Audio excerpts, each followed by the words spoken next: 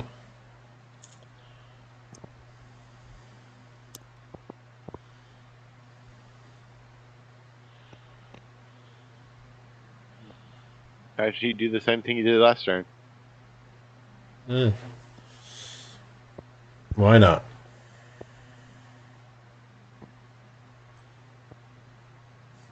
Keep What else forgetting. wrong? Keep forgetting Oh, about yeah. his pet. The salamander. Yeah. Well, it's hard to figure out what to do with it. You have to basically spend an action for it to attack twice. Isn't that how it works? It has 2 actions if you spend 1 action concentrating on it. Yeah. So do you want to do the attacks, or... Oh, sorry, who's me? Okay. Oh, good old Pogo. Still has it targeted. The ranged version of his lure. Critical. Yeah. Oh, nice. Oh. It's toasted. So Pogo kind of whips the fishing rod back, and like a slow motion thing from 300 in dog voice, though, and slices it down. And actually, that would be an interesting movie, 300 with dogs. It just popped in my head. There is a chest here. And it appears to be full of crystals. Green in nature.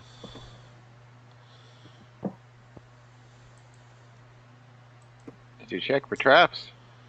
No, it didn't have traps, so he took everything. So- Bye-bye. Yep.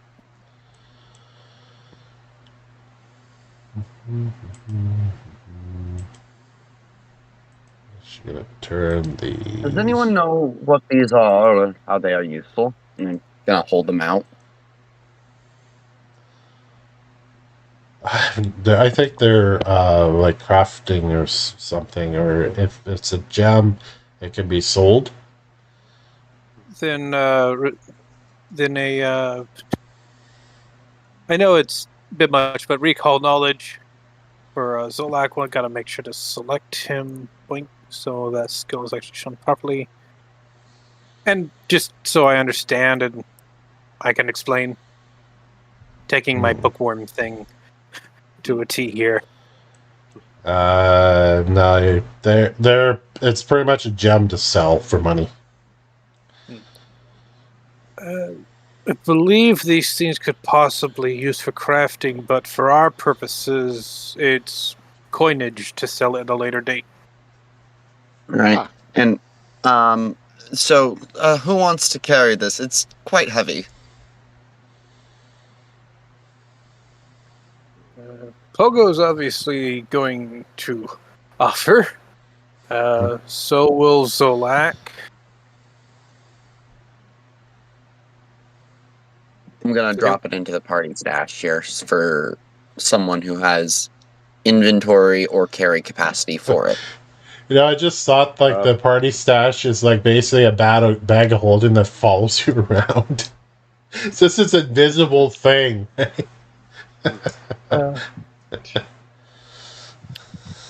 Yeah, those are a bit heavy. Until we get a bag of holding, and then it becomes the bag of holding. Yep.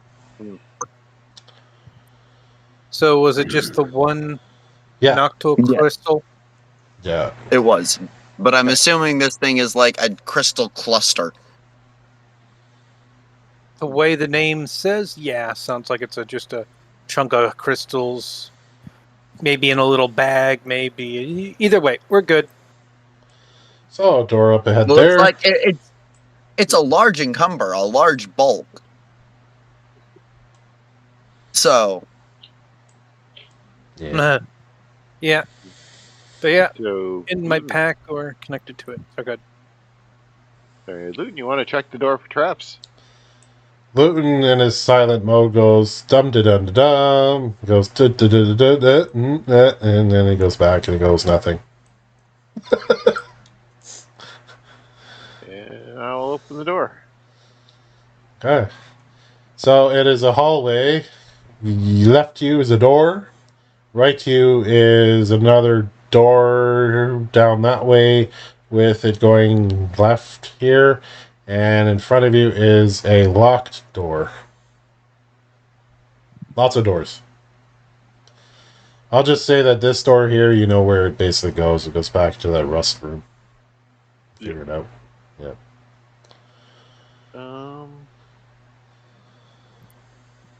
Oh, my experience, the best stuff's behind the locked doors. All right. So, gotta have one of our lock-picking friends get that. It's Luton, right? For the most part. Okay. I think maybe for fear, but I might be remembering wrong. Let's see. Oh, he has a +8. Why not? Yeah, he's good. So he unlocks the door and goes back to his position silently as possible. I will listen at the door. You hear, silence.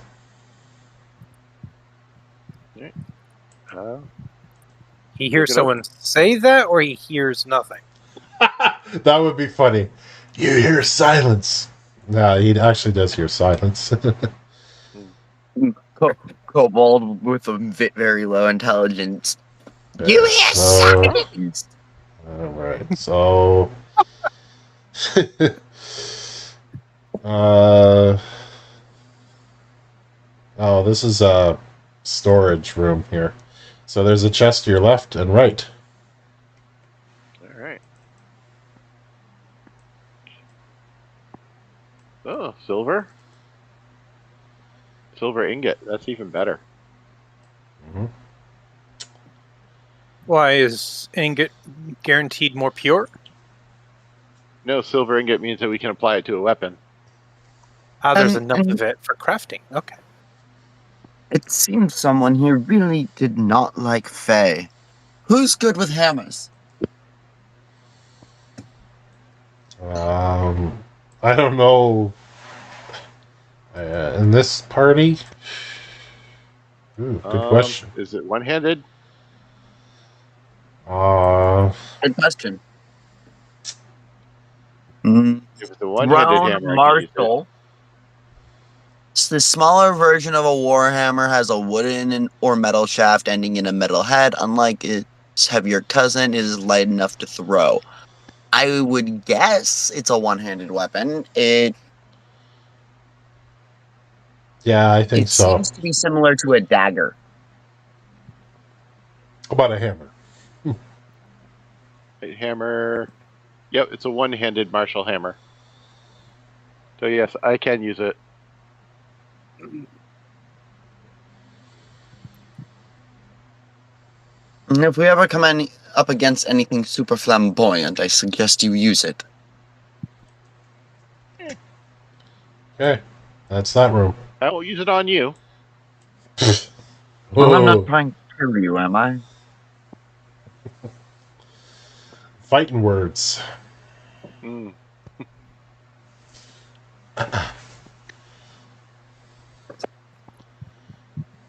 Okay. Alright. I was right. The good stuff was behind the locked door. Mm-hmm.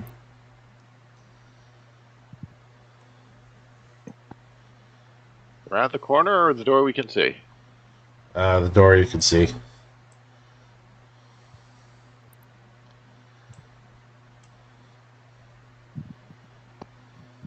the door locked? No. Okay. And they set off the trap. No, no, nothing. But you do see something. I can see it all the way back. Ooh, that's a rat. Yeah. That is a big rat. Ugh. Ugh.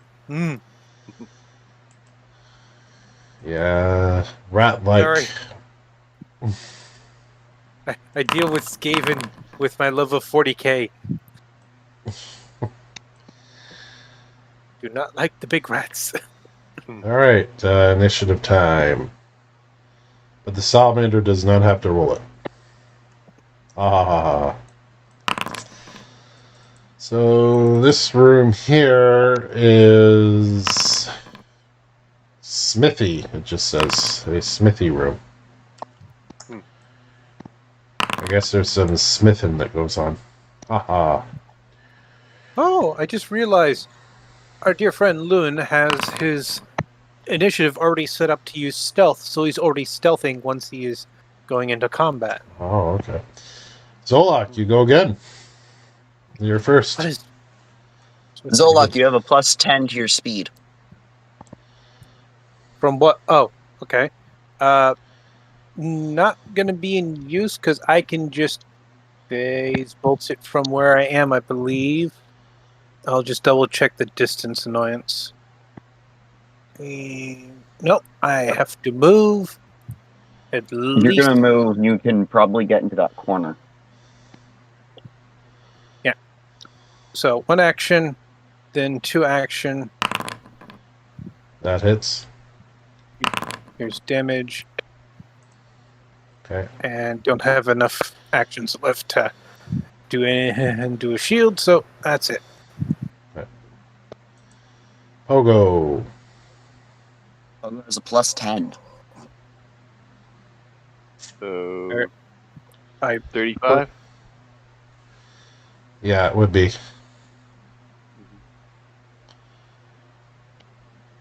There you are, Pogo. Yeah, he's around the corner. You know, 1 sec. Let me get his little salamander.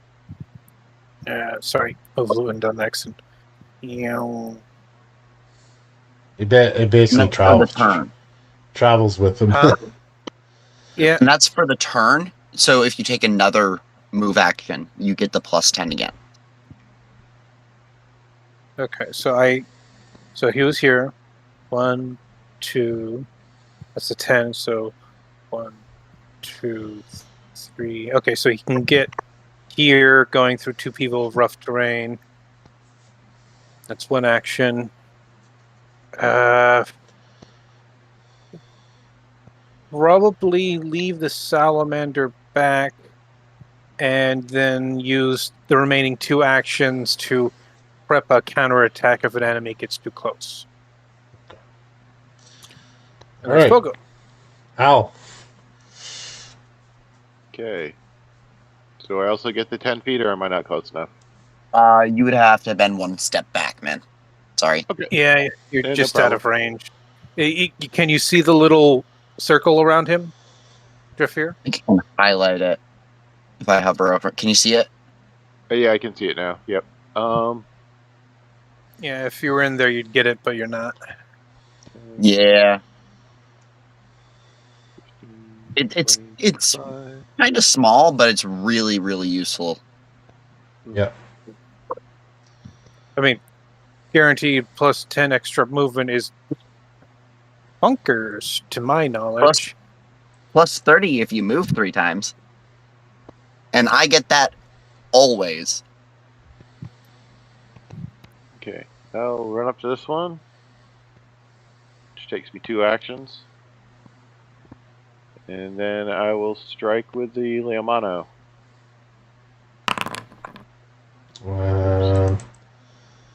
That would hit. Okay. Yeah. And that's all my actions. Okay. Fear.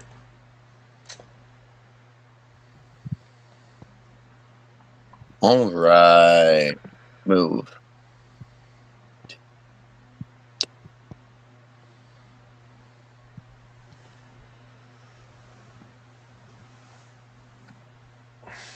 That's close enough.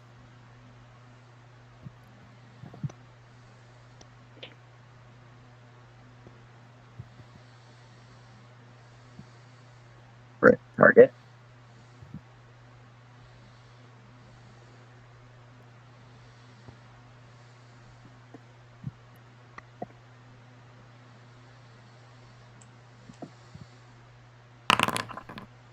You hit.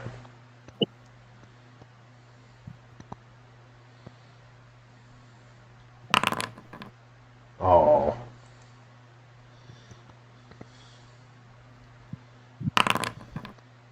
Nope. All right. That's the end of my turn. Okay, so these go. Um.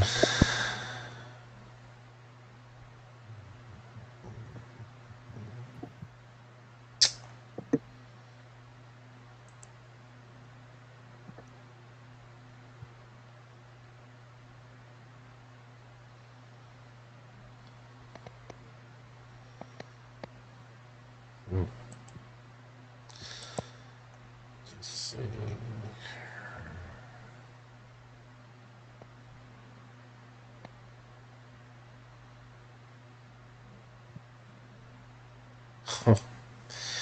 This thing has some interesting things.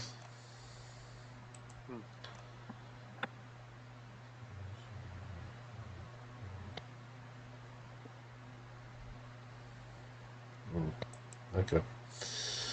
So these things are carrying basically maces that are on fire. Oh.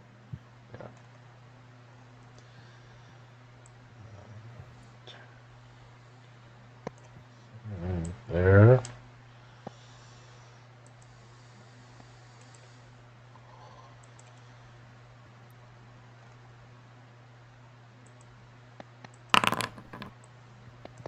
Critical hit.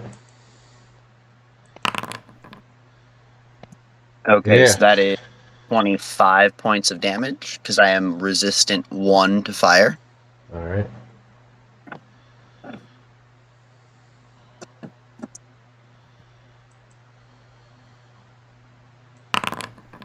Missed with that one. That was a punch there.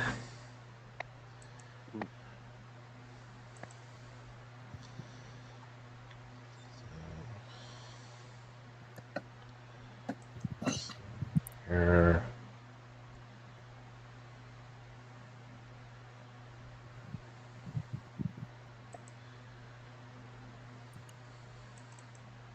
That's weird.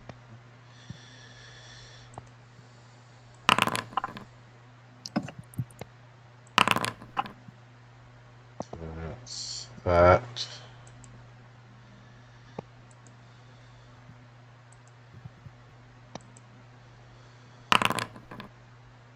Twice.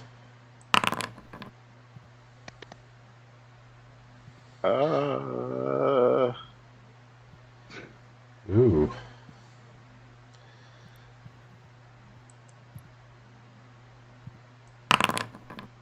I missed that one.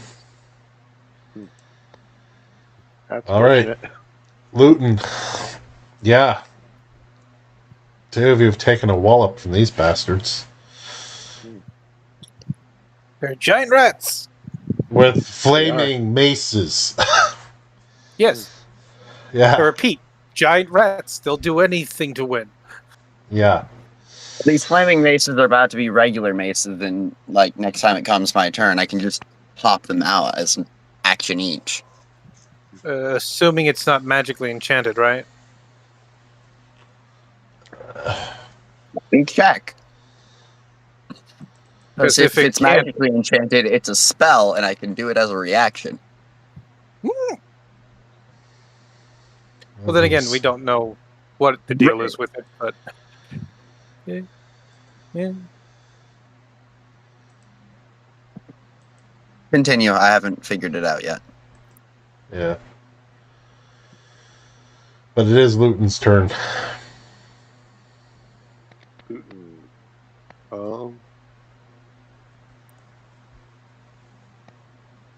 I'm not sure what Luton can do.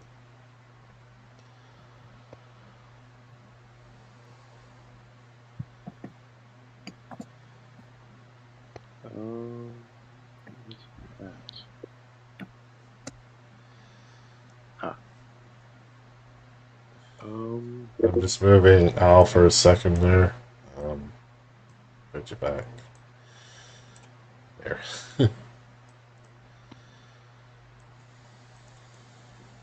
Probably first thing.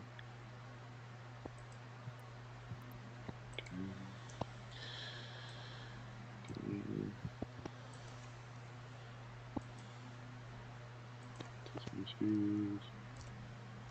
5.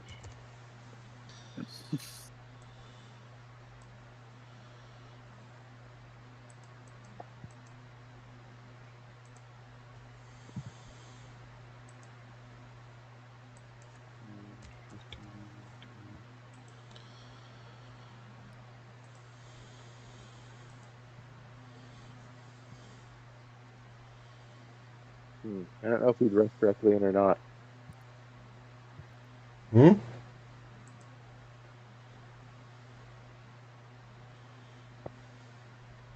We'll say he would at this point. I'm not sure. And then make an attack with the rapier. Okay. Ugh. And miss.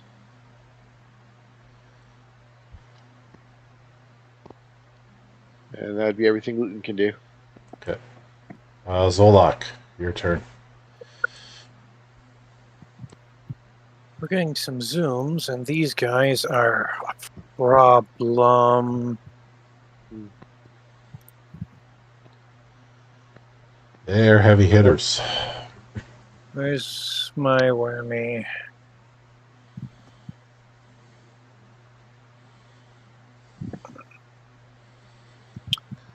Hmm.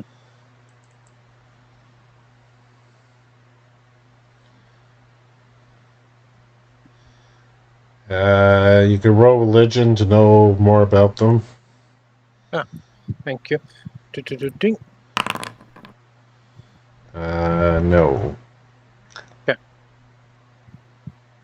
Yeah, Not I that- think my. Sorry, go ahead. Not that I think that these weaknesses. Well, maybe one of them may be beneficial. The other one, not so much.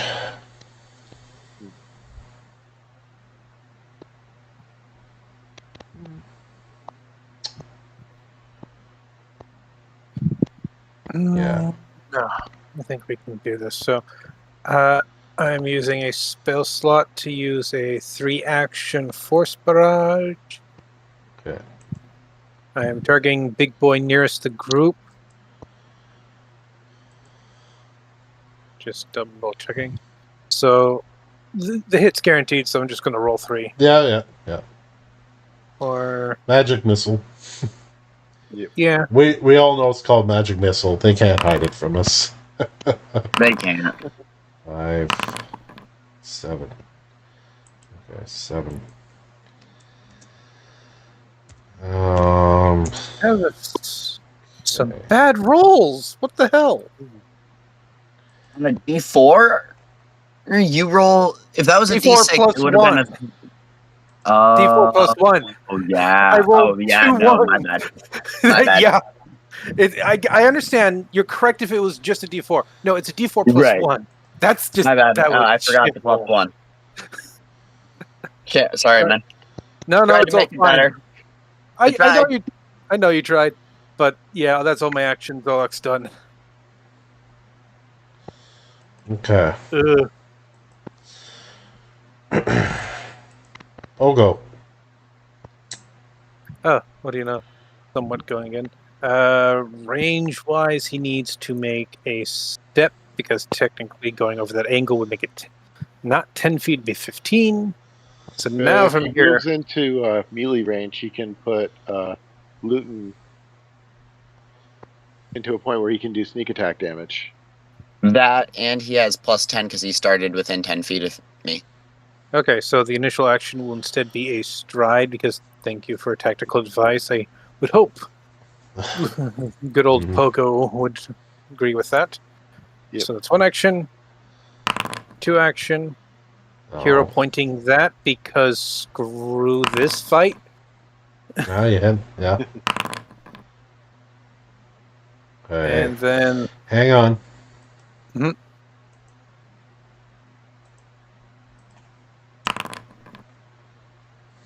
Okay. So with that hit, you Pogo puts all his might into that and does double. Algrath, if you don't mind, can you move slightly to either the left or the right? It doesn't matter. Who? Algarath. Oh, Because if he stays where he is, I can't hit both of them without hitting him. Ah. Oh, sure, kid. Is that it for Pogo? he has one more action. He's going to Okay. use it to do another strike. Okay. Because why in hell not? Ugh. Oh, missed that one. Okay. All right, Al. You're up. First action is going to be battle medicine. Yeah, I think so. I can tell you that they don't have opportunity attack, just so you know. So you're gonna do any? Oh, that was a horrible. Oh, Yeah. Pogo just did the experiment for us. All right. damn.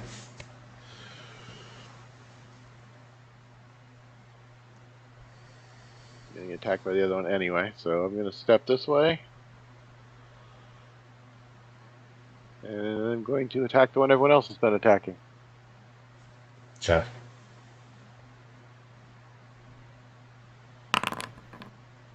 Okay. Alright. So, 9 bludgeoning. Okay. Let me, before anyone else, before it goes. Not this time. Okay. So this time. Okay. Is that? Yeah, that's it, right? Okay. Yep. The fear. All right. So instead of using base kinesis this time and putting out the flames, I'm going to use a healing potion and then drop a aerial boomerang through both of them. Okay. And it's going to hit the last one and stand on it. That's the one in front of you, basically, and that's the other one. Nice. First time they've both failed. Yeah. Big money, no whammies. 4. Yeah, that's alright. This one's 4. This one. How blunt or thickness is the boomerang? It's made of electricity. Oh. Okay. It's slashing damage, but the way I have it flavored is since my blast do electric damage, it is it's electrically arcing, and the damage is from the wind surrounding it. Okay. Okay, so here's what happens. So you hit this guy with it, which takes him by surprise, knocks him back into the molten fire smelter thingy, Mm-hmm. and he is going to take some fire damage here. Let me see.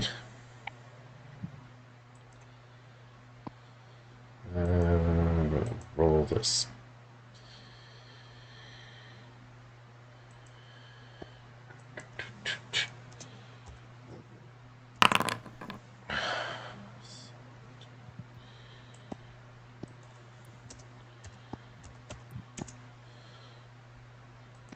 So he is on fire now. Okay, that's awesome. Mm-hmm. And as part of my impulse, I'm going to stride 15. I can stride my movement to. I'm gonna go there. Okay. Oh wait. I Wrong will one. explain stuff after this fight is over. worry, man. It's fun. Just continue. And that's All the right. end of my turn. Okay, so this guy's on fire. What is refresh my memory recovery roll for being on fire? D20 straight? Yeah, it'd be at the end of his turn, but it would be a D20, yeah. Okay, so he has to take an action to get out. It'd be essentially persistent fire damage. So But it's location based instead of waning over time, right? fails. So he dies. He dies from flame, being on fire. Dang. That's a lot of fire damage. Well, he fell in it. It's his fault. You know, getting hit in the head and all. Ha! Alright, so he is going to decide to go after the dog. How dare he? He's a bastard. Attacking animals. He is going to be using his claw. Apparently they have claw. But that's okay because we want him to hit with the claw. It's less annoying. Because when they have multiple attacks, what I like to do with monsters is randomize it with dice rolls. So what are they going to use? What they're going to do depending on their intelligence. But he's finished. He only hit once, so that's okay. So Pogo took 9. Okay, so it'll be Luton. Death poke, Luton. Death poke. Aw. So Luton, yep, death poke.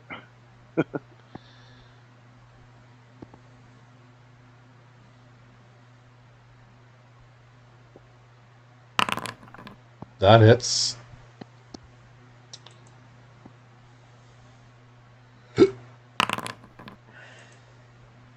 Okay. Then second one, Yeah. Another hit.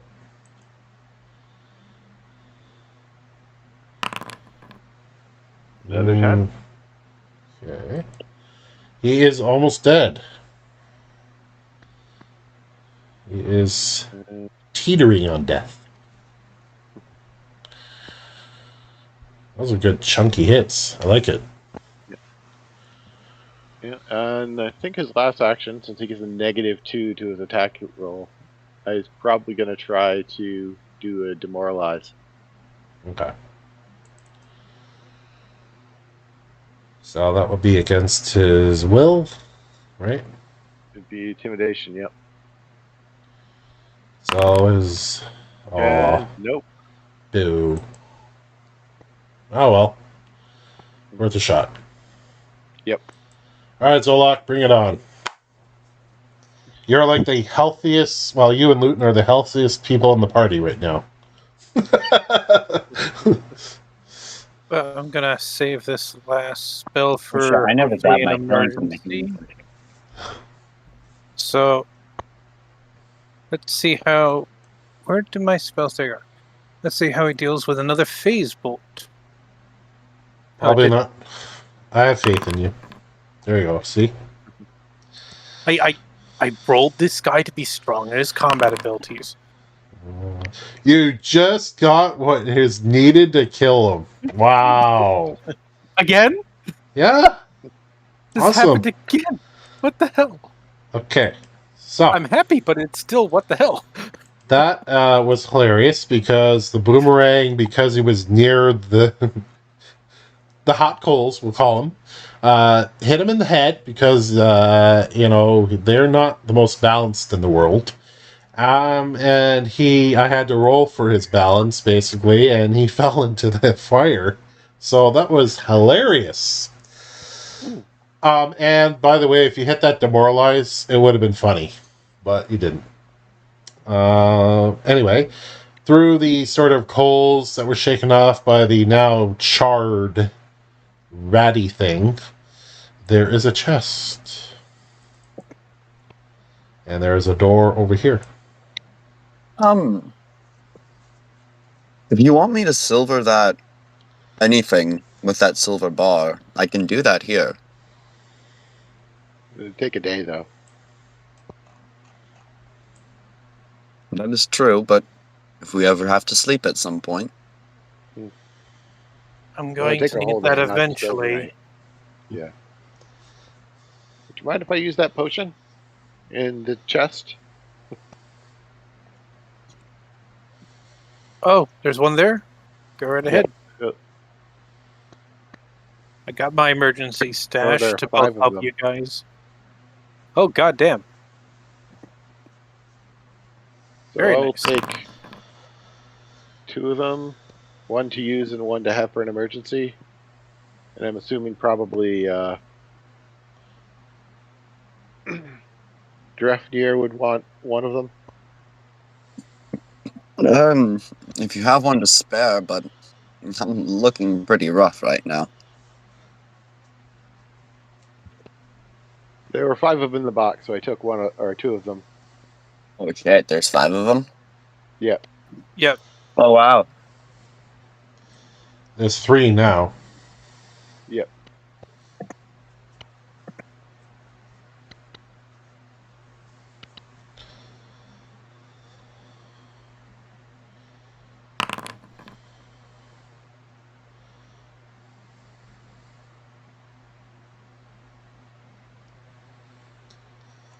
It's not too bad. Nope. And I'm going to attempt to heal myself. Or hammers.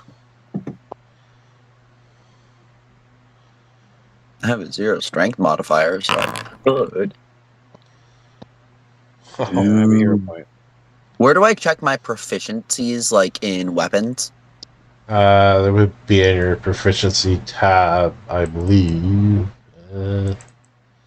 Well, I tried to heal myself and did the max damage to myself instead. So, looks like you got simple weapons +4 and arms +4. Okay, yeah, no, I was just looking. I wanted to see if the Warhammer was simple. Ooh! There's a lot of coin in there, too.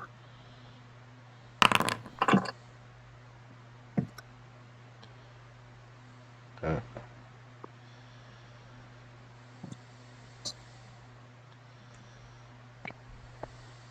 How fast I'm going to be.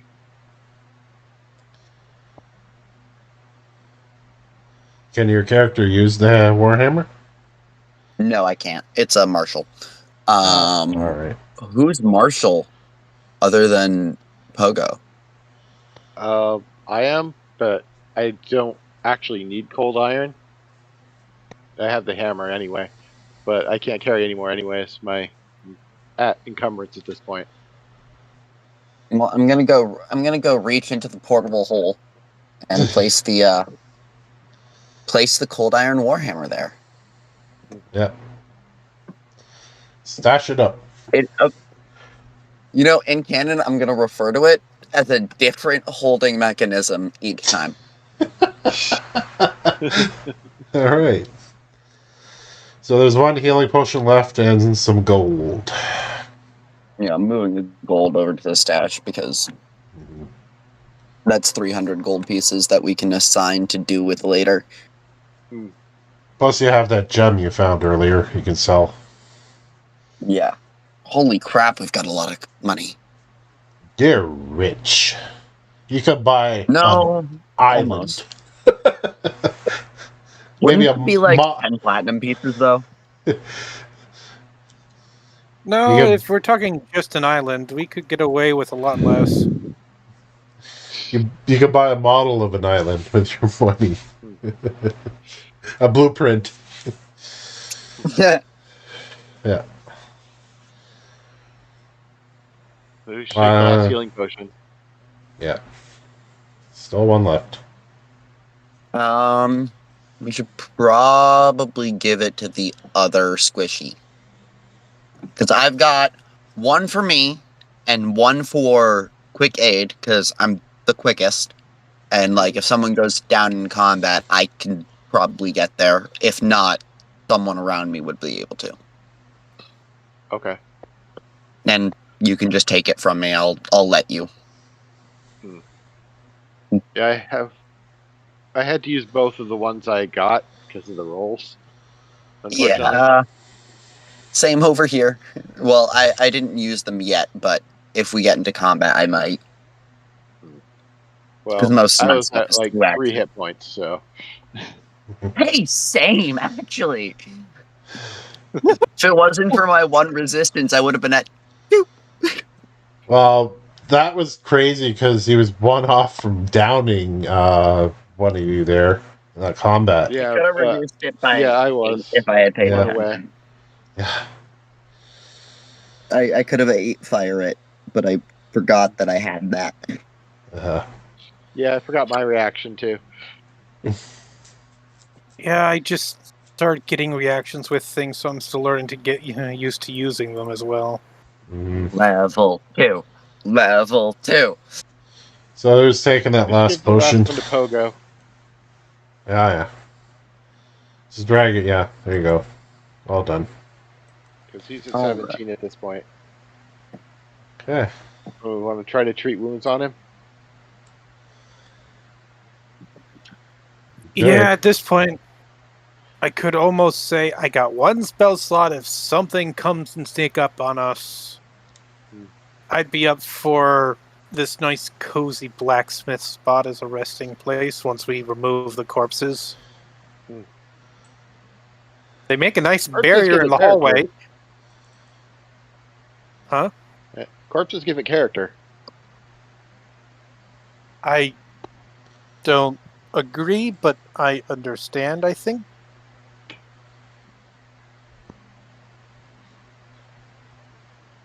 Alright, fine. We'll bring the corpses out. Put the corpses in the other room with the other corpses. Not unnecessary work, but sure. If we leave them in the hallway when trying to run away from something, we're just going to be tripping over them. Alright. But I Drag the corpses to the other room.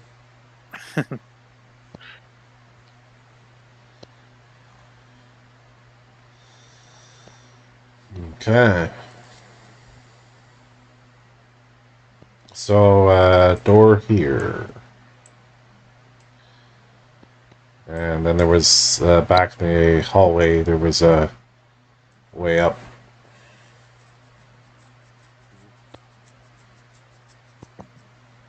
Or to the left, I should say.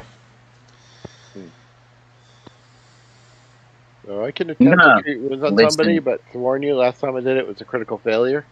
Mm-hmm. to my understanding, you're the only one who can. Oh, So we have no choice but to trust you. Yeah. I wouldn't do that. I have emergency potions. We all do.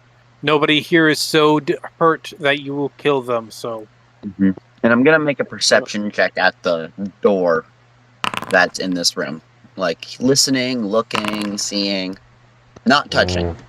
Zolak's gonna be focusing on his book, trying to prepare Okay. his new spells, his new spell slot as quickly as possible.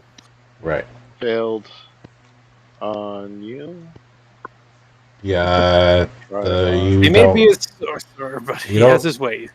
hear nothing or see nothing with those And rolls. then I'll try Pogo.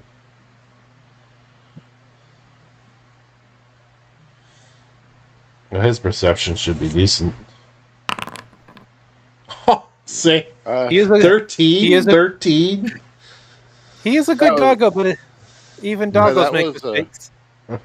Yeah, that was my medicine check. That wasn't Pogo doing a perception. Oh, I see. Yeah. I see. All right. Yeah. Not that that's much better, but Pogo perception. 15. Not that low. You don't see or hear anything.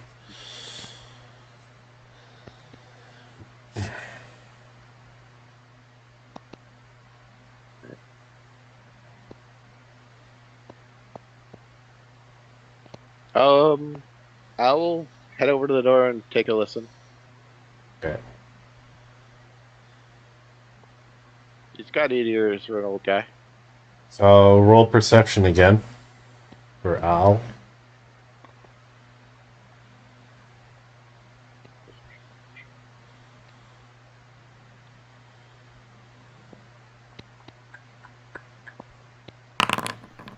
Better. You think you hear distant chanting. Oh, that's right. We're dealing with this, but we're not doing too good after all that, and I am low on spell slots, so yeah, gotta recover. Do we want to sleep in here? We can Sleep, bar the door with rest. an anvil.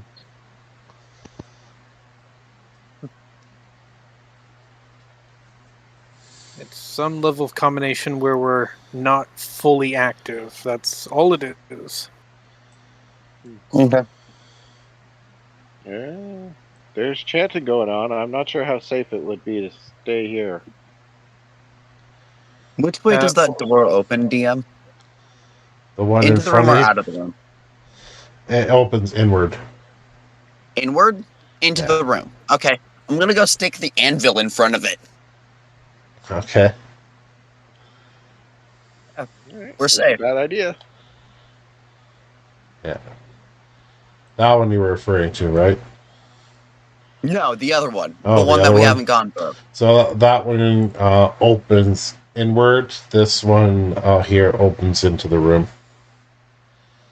Okay, that one opens into the other room. Yeah, well, The yeah. one that I'm looking at. Okay, So never mind that. Yeah, anvil idea won't work. You're right. Idea was good. Unfortunately, these are sealed to the wall, so you're probably not moving those.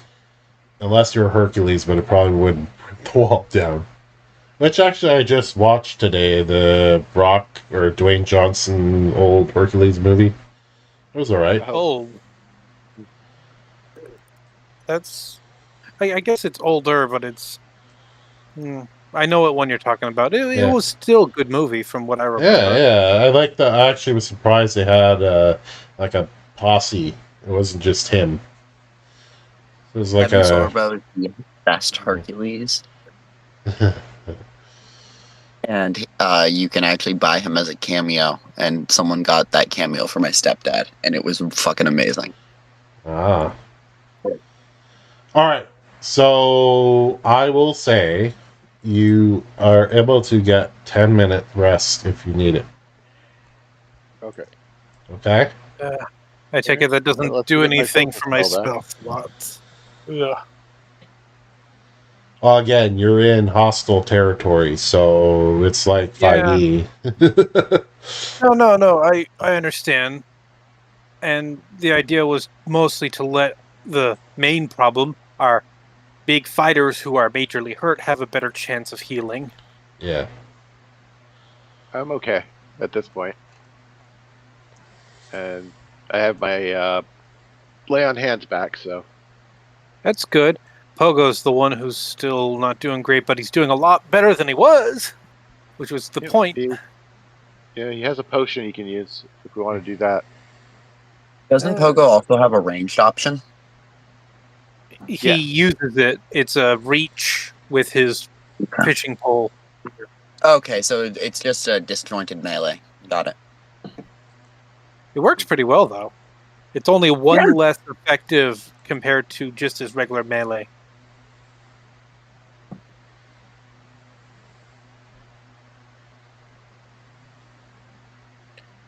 If I recall, the reason he even got into straight-up melee combat was to aid with flanking. Yep.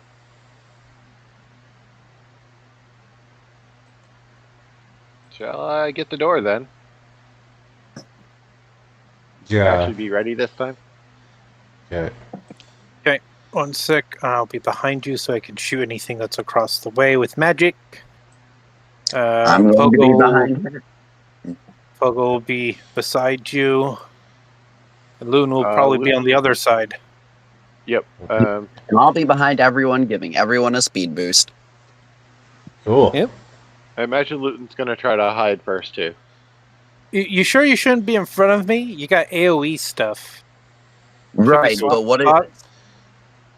we can, but if they have reach, they're hitting me, and I have 11 hit points. I didn't realize your health was too low. Okay. Yeah. I'm below half. But, You're swapping to pure range options of what you have. Understood. Mm-hmm. Okay, so Luton stealth roll. That's good. And if everyone's ready, I'll open the door. Okay, so it's a long hallway with a door on the other side. And I will say the closer you get to that door over there, the chanting gets louder. I don't want to go down that hallway. We have to go down that hallway. We have to deal with this whole problem. We have only to go gonna get down the worse. hallway today. Yes, we do. Because they're doing something now. But there's another hallway. There will always be another hallway. Oh, yeah, Al, you can hear that there is... give me a perception roll for this. Okay, I gotta move up to keep people in range. Mm-hmm. No, I get that. But let's do this. I'll go in front of you. Yeah, back up one. We'll have I our have to be stealth guy there. in the Yeah, I back. have to be there to give Pogo and Alice the buff. Okay, so we'll have the little familiar in the back. Okay, Yeah. so... Weakest in the center. Oh, Foundry, piss off. And as we're moving down this hallway, because we're in a lightning bolt formation, I'm gonna drink a potion. Cool. So, you could hear 4 male voices enchanting and 1 woman voice enchanting. And underneath the door, you can know on the slit, the room is lit up. You assume by torchlight or what have you. But the weird thing is, with that perception roll, the light seems to every now and then become a rainbow-looking, what's the word? Swirl? Okay. Yeah. Swirl. I guess that would be it. Are you trying to do disco? You trying to do magic? You trying to do psychedelic? You discovered a secret disco underground. I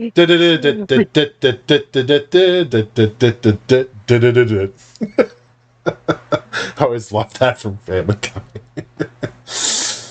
All right, cool. Great. All right. I'll hold up 5 fingers, then open the door. All right, so you get to peek in. I'll just say you can move here, pretending you're peeking through the door, and you can see all that. Oh. So, what you're saying by peeking in quotations, how's your occultism? My cult or occultism? Occultism. He has cult a +5. knowledge specifically, doesn't he? I have a +5 to occultism. Yeah, give it a roll. This will be what you'd probably be good at. Do it again without a hero point. This is important. If he describes it to me, I could do it. I've got. You give it a roll. You want Give it a me roll. to start talking right now? No. Come back from the door.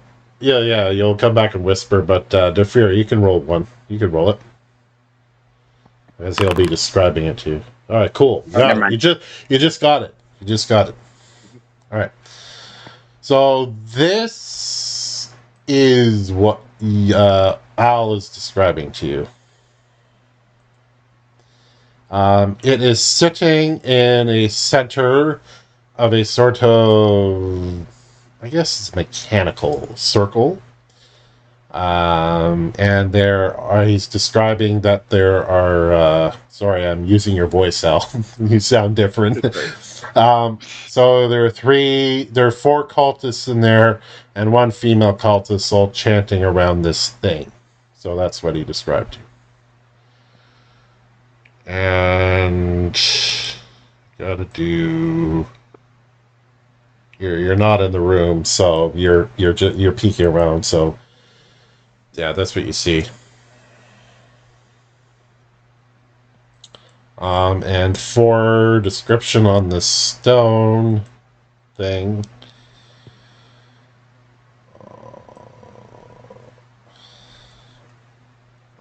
I am going to put this in chat just to give you an idea. I didn't put everything in there, but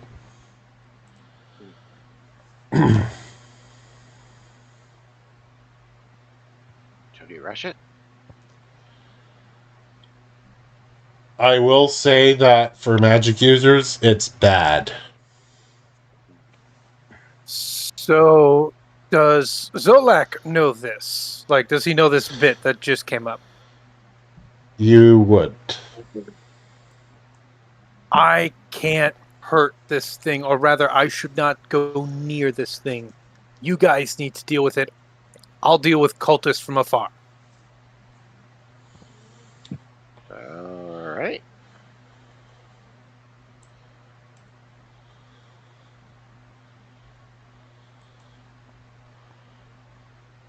So rush in, we attack the thing, you start on cultists?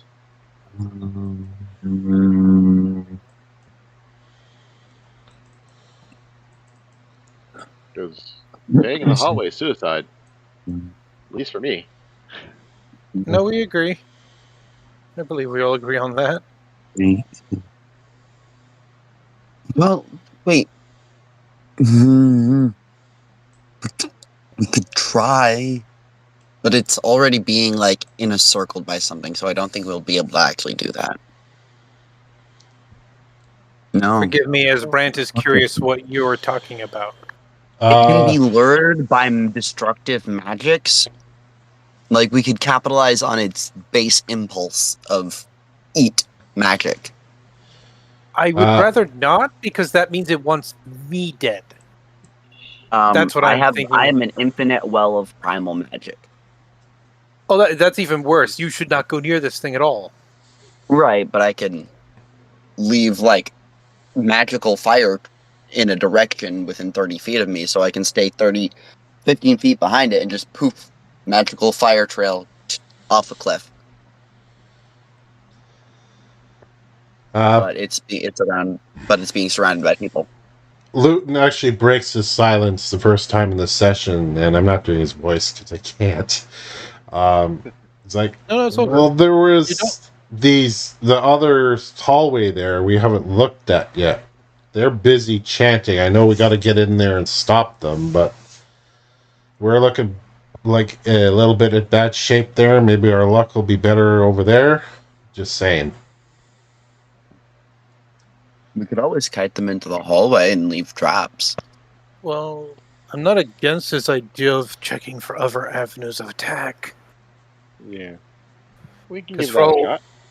I mean, one thing for sure is I don't want to fight that. And you don't, and you, Drift, you most certainly do not. It would be akin to having your soul sucked. It's that bad. I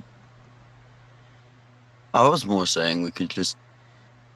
If it's being encapsulated, enchanted, I think it's kind of feasting on whatever they're doing, so they're weakening themselves as they're trying to cast something at this. So, honestly, unless we need to come through here again, why even bother? We're looking for a specific thing, and that's not it. I agree with that. So, let's go check elsewhere. Okay. Alright. I don't like leaving cultists doing cultist things, but sure. We will come back to them once we stop the actual source of the problem. This is obviously not bad. We could always go back to town, buy several bombs, and then catch them unawares. I don't think we have the time for that. We did yesterday. No, it wasn't yesterday. That was literally last night, and then you guys raided the ship and found there's a problem, and we need to go deal with it now. We went back. We've been to this dungeon once, left, No, come back because we couldn't No. sleep here. no, we Right, didn't do that. Isn't We that why haven't there was left. that shop last session? No, the shop was just because we leveled up and had some gold. Oh, No, that was Thought we went back Stoneholm. to Remember, that was Stoneholm after Stoneholm he did it, and then he came here. okay. That was a while ago. Yeah, bad. we haven't left yet. We've been in a rush.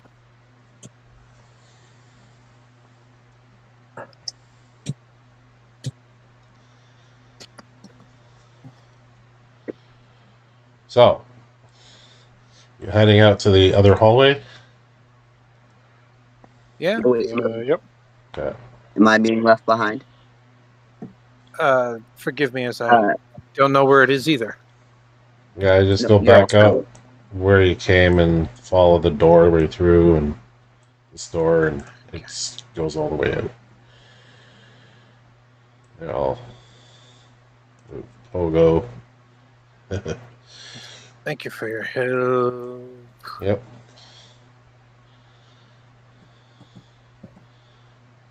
So to the right here basically goes into the cage rust room.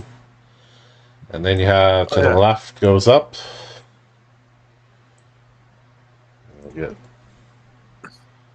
along here. So like you're staying in the hallway? No, I'm trying to catch up to the rest of the group. Oh, all right. I'll grab you. Here we go. Yeah. That work? Yeah, I don't know what's going on. I just pulled you with the rest of the group. I saw you were still in the chanting hallway. Oh, I wasn't. Oh. I need to reset mine. It's disconnected. Oh, that's what's going on. Yeah, okay, I get it. Oh, DM. Yep. Here's the trick for Forge. If you ever are have problems with it and you're logging in, and it grays out your name so you can't select it, go back, go page back, like the arrows you do for, to move through history on your browser. Yeah. Refresh, and then it should be fine. I found that out in the Monday night game that I play with Rob. Oh, yeah. Good to know. Yeah, it works. All right. Al, you can hear chanting coming through there. And it's sort of distant going through that door where you're at. So there's one door there, and one door down the hallway. Good Madam Nagel, I suppose. You can assume it's the same room. Yep.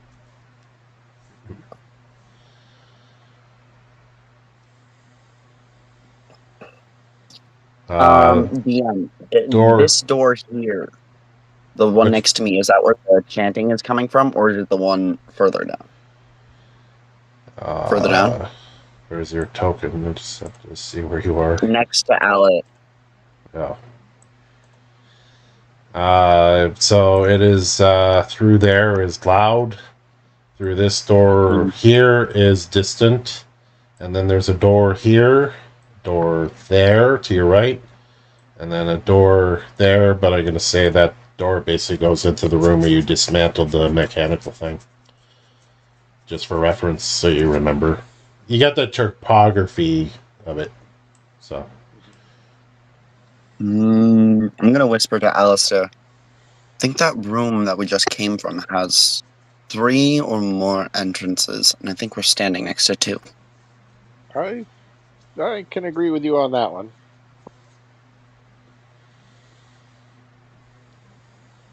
So we could attack from multiple directions at once. My thoughts exactly. Luton breaks his silence again. It's like, I thought so. Hint, hint, hint. Yep. I think we should check to see if there's anything useful. Maybe we can find something that might sway the odds more in our favor. Like I said, Think- anything magic-wise, you don't do with that thing. We'll do it What to about the the cold cultists, iron? but we... Cold iron. That works on it? I don't know. We found 2 cold iron things since we got here, though. Mm-hmm. And I not to didn't do mention, an esoteric lore on it, so I don't know its weaknesses. most things are vulnerable to chemical reactions, unfortunately. So if we could make fire the normal way. Well, you're coming from a smeltering room. That's what, well, Luton basically mentions that. Maybe we could use the smelter, maybe. I don't know. I'm not a smither, but utilize We it could somehow. also bait them through that hallway. Get them in a single file line. That produces many options. Luton, give me a perception roll. And Defear, you're beside him? I just don't see your token. Luton? You mean Both of you. Algar? Oh, never mind. I see your token. Ah. But Al, yeah, give me a perception roll. Perception, okay. Ooh.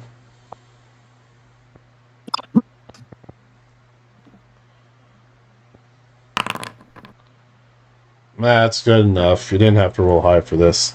You hear the chanting suddenly stop. Oh, Well, great. Like just cut on a dime. You hear it stop. I think we need to get in there fast. Let's go. Like I said, no magic on the weird blob. So magic uses, so me and Jafir are going after the cultists, you guys go for the blob. Ignore the cultists, we'll get them. Alright. I'll go north. Hang on. Before you do anything. I'll pause. Hey, DM, this is a very random question, but before you start the descriptions, have there been chandeliers throughout this dungeon? Not really, no. Damn it. So, Al, since you're in the hallway, you basically can see through this door slit, that room with the where you stop the machine. The lights come on again. Oh, no. Oh, they turned it on. And you could also hear footsteps coming your way. And they brought guards. I think they're headed back to the main room. Good, we can take care of the blob monster.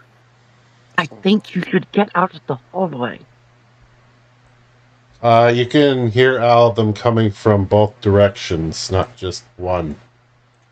So the door you're in front of, and the door ahead of you. I would like to move around the corner Yeah. and down the hallway. Okay.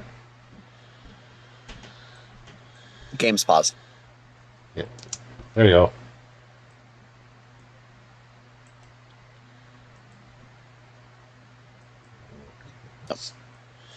Yeah, I want to move to here, but I still have to move. Here, just for the arguments, I'll move. So I'll lock there. So you, Al, you hear the door open, and you hear, hey, it's Miller time. No, you don't hear that. It just reminds me of this commercial from a movie I carried stuff.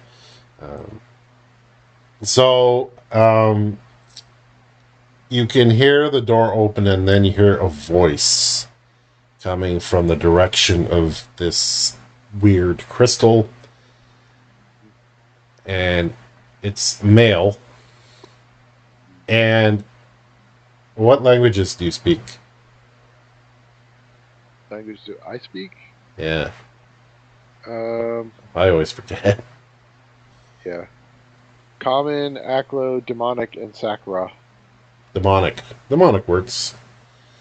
Your demonic tone, make sure it stays on this time. And so you're hiding there, and the posse heads down the hallway into the room you stopped that machine going on. So they didn't even look down the hallway, they just passed you, thank God. So, yeah. Back to square one. No, we've explored safely, and we know how to turn off the machine congruently. But you said we can't fight the thing. Me and Drafier can't. The rest of you can. So let's take care of it quickly. Okay. Sounds like a bad idea, but sure. Well, We unless always you have want the to option of ignore the it. good old weapons. Well, unless you want to ignore it completely and have it sneak up on us later, because the cultists somehow have some way to hurt it.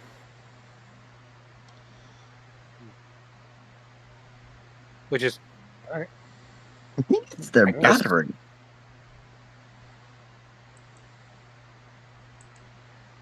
Well, let's So go what? at least peek in and see what's there.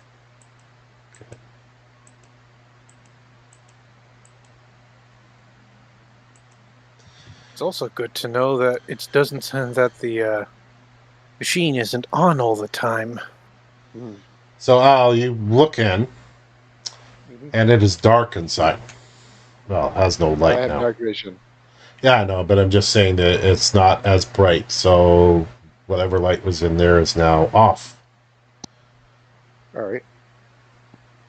Is the creature still in there? Yeah, you can see that the crystal is still there. Looks off. Okay.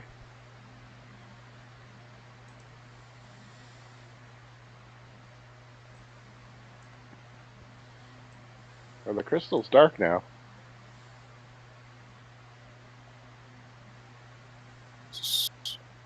Is the machine diverting the crystal's energy somewhere else? Is that what's going on? I don't know. I'm not the master of all this magic stuff.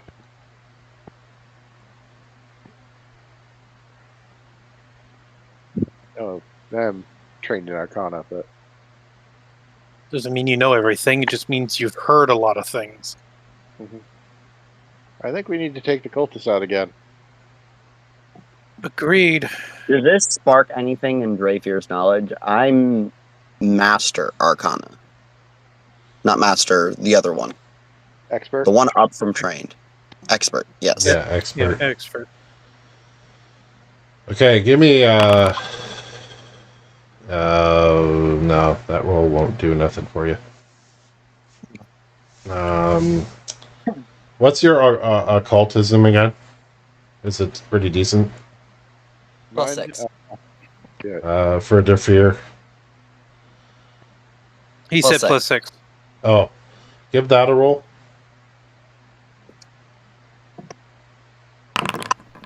Oh, okay. This one I I'm need gonna to... get close to it, and my it's not really a tattoo. It's just the lighter patches of skin on his arm that is kind of a chevron at the moment. Just starts to vibrantly glow. All right, so I need you to go to Whisper for this one. Okay.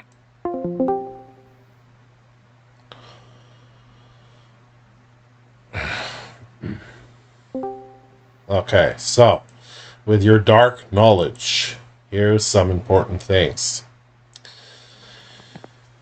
So Okay. now that you're kind of thinking about the crystal and the way Al described it, this crystal is part of what can power a machine.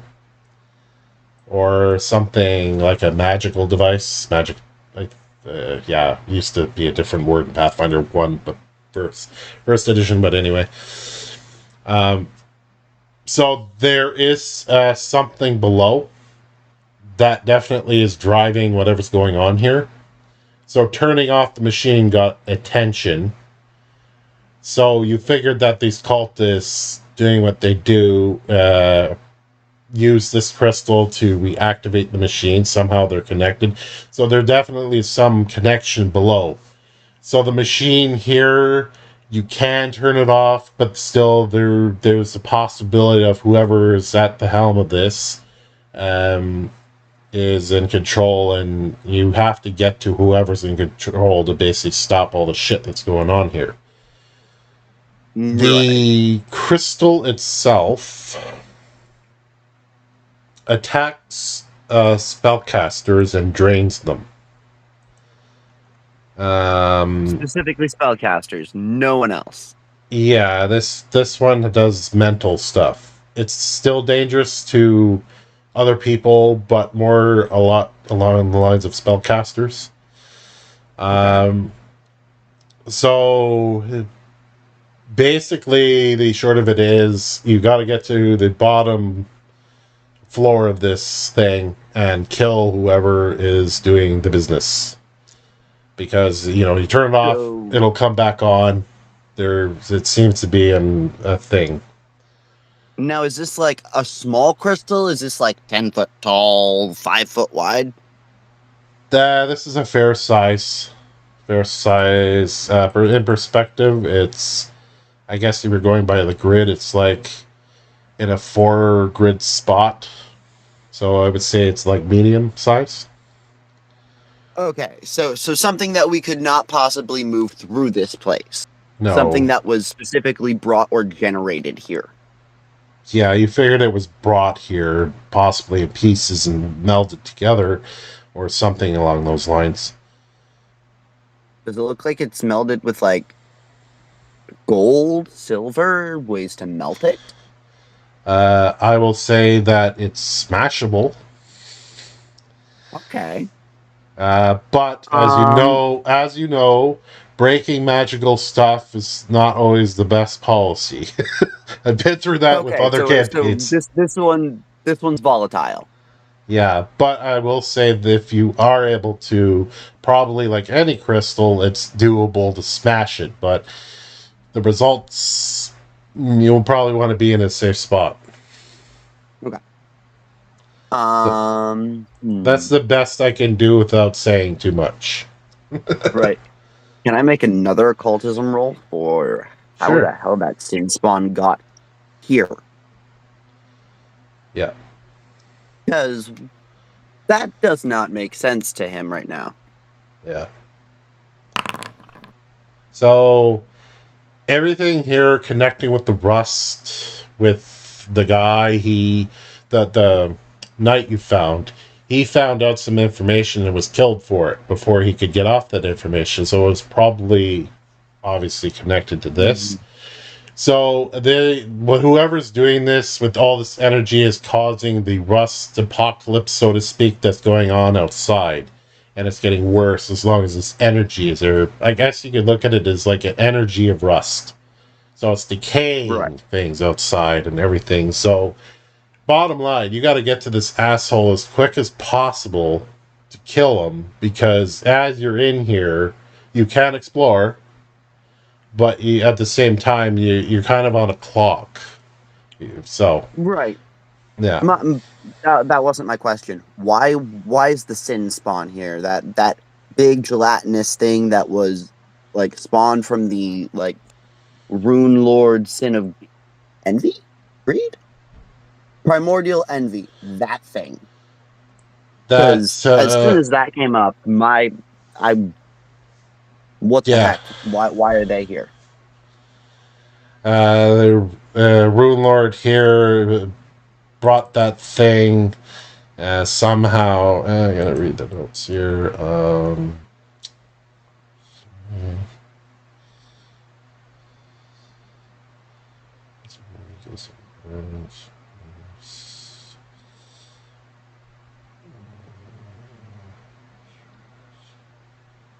doesn't particularly say.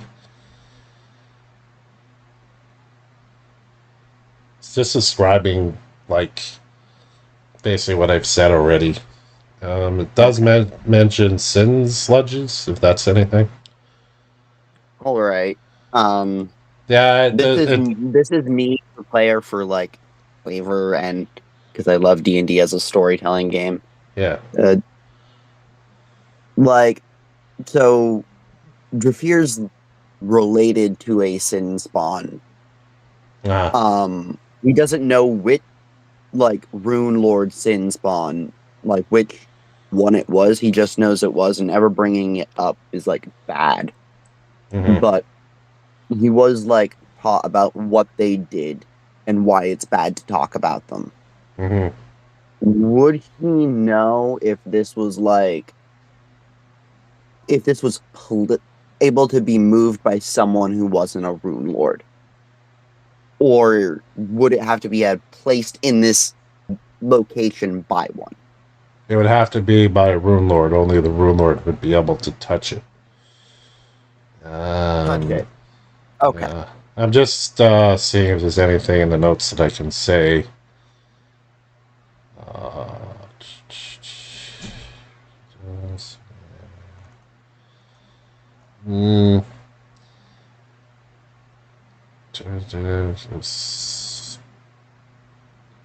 It's a battery. So it focuses obviously on energy. That's not hard to figure out. Mm-hmm. It has to be in this. It has to be in the septicle, the round septicle, to power up. Obviously. Okay.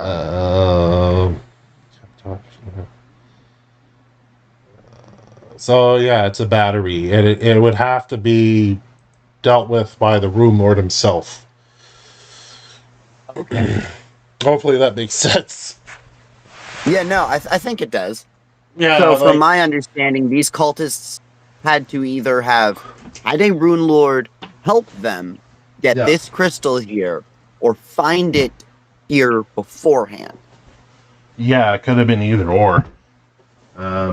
Right. You would guess with like the boats and all that stuff, it probably may have been brought here that way. Right. In possible pieces. And the ooze is surrounding said crystal. Yeah, it is the crystal itself is like what from the picture I showed you. That's basically what it looks like. Oh, that wasn't like those were crystalline structures. Yeah. Oh, okay. Yeah, it's just that was my misinterpretation. Thank you. Oh, that's okay. Yeah. I thought they were two different things. No. Interesting. That's why I like you know when I run my homebrews I know more. When I read it for the first time I gotta like yeah, no. Lore heavy player here with like lore skills. Yeah, I love lore. But like that's the thing, running through an adventure path for the first time, you kind of learn about it itself because it is a lot of information. So I'm doing my best. Yeah. All right. We should probably head back over because I don't have any more questions. Yeah. Why is the sky blue? No. Yeah. All right, head back.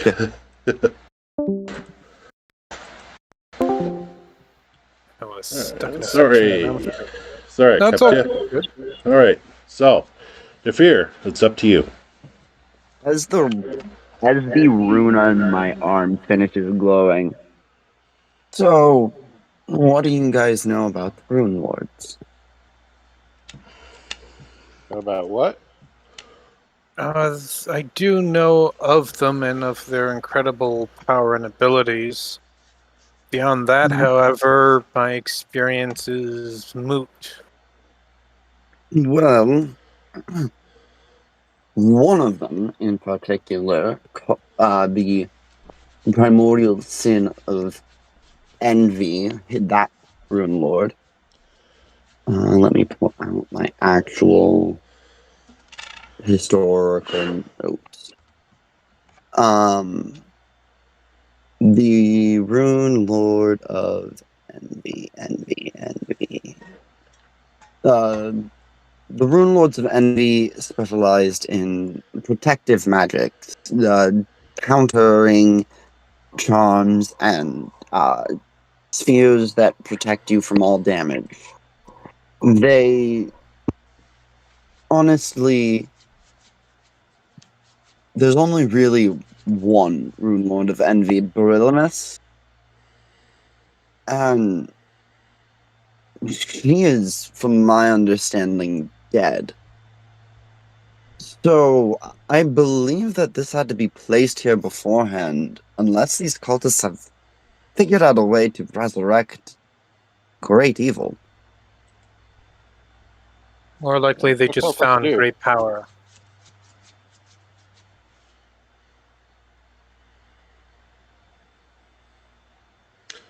So Al, you're Just love resurrected thing. starting to hear chanting in the machine room again, like before when you first entered the room. I think as important as Rune Lord thing is, we need to stop those chanters before they activate whatever they were trying to activate before.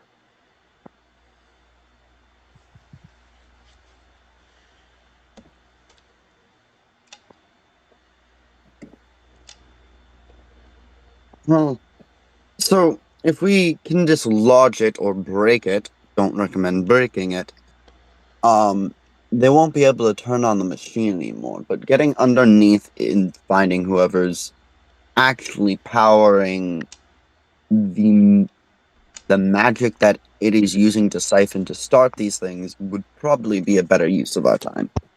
I still find it annoying that we have to break something that could be beneficial, but I'm not against it if it guarantees this problem goes away. It will You could slow not them move down. that if you tried, like out of this place. Not Or trying to control it remove if you tried. Honestly, what they're doing there is brute forcing something that doesn't want to work for them. Oh. So it's not even really beneficial in any way. Not to any one of us. Unless you are hiding great secrets. I'm It's never, just a never a good idea magic to let user. cultists take over things. Hmm. In my experience, never a good idea to let cultists do what they want. Well, only a Rune Lord could use it to its fullest potential. And unless they have one among them, we should be safe from its capabilities, not from this place's. This is going to be annoying. Alright.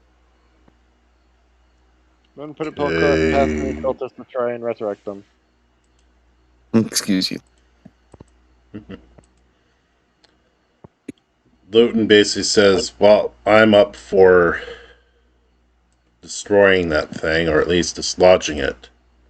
So they can't turn things on up here, or have a difficult time doing so. At least maybe slow them down a bit. It would draw quite a bit of attention, though. Mm-hmm. Alright, well, let's go with that then. Okay.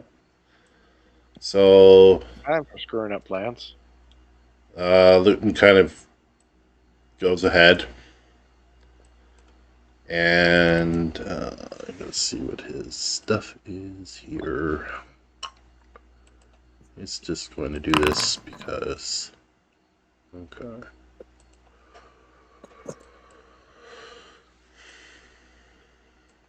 So... He takes a step in the room. And he kind of like... I mean, Al and Pogo, you could see through there. He's kind of like...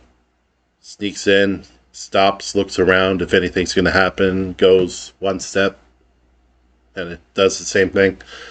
And he kind of whispers, "Nothing's happening. I think we're good."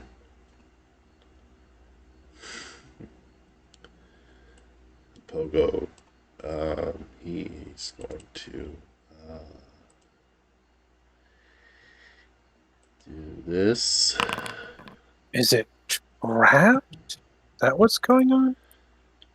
I believe so. Then be careful to not release it. I repeat, I cannot fight it, neither can our dear friend. Greyfear.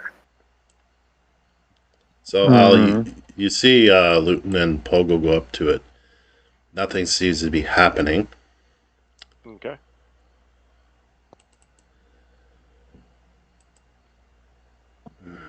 And Luton's like, he's cautiously fiddling with it. I'm going to take a hand, light it on fire, and start scorching into the wall. Lucas did it.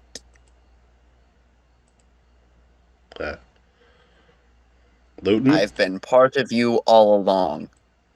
Ha ha ha. That's not disturbing. Believe Okay, that. so, which one of you others has decently thievery? I rolled for Luton and Pogo. Luton got I have nothing good. for thievery. Zolak has a +1, but he's untrained. Yeah, I'm untrained as well. Here, I'm gonna bring you over, Zolak. I'll give Zolak a try. Okay. That's pretty good. Okay, so between Zolak and Luton, you feel like you've severed something mechanical below. It goes not loud, but it's now the stone is kind of half cocked. And Luton's like, "I think we broke it. Must be a good thing." We broke something that they were using. Yes, that is a very good thing. Yes. So these pillars are connected to something mechanical. Does anyone have a sword? I'd like to cut these. Yeah, they're kind of like you mean these here, right? Yeah. They do look like some kind of piping of some sort. And I need a group perception roll for something else. I have a +6. Who's better? Let's check. These ways. Check the party overview. Perception. Mm-hmm. Looks like everybody has a +6. Oh, So does that mean everyone rolls? sure, why not? Let's go with the highest bidder. Let's make it. Do it. 13. Oh, okay. Everyone can stop. So Al, you notice a false wall that's kind of hidden behind this sort of pipe here. Oh. And also with that roll, notice there's a hole here and a hole here, and you're picking up stenches of death below. It's strong. Deal with the hole to death, or do we want to deal with the secret door?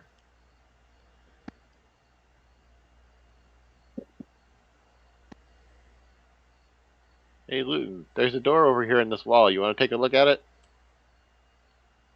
He goes silently. I'm gonna just keep an ear out for people coming down the hallway. Right. Okay, so here.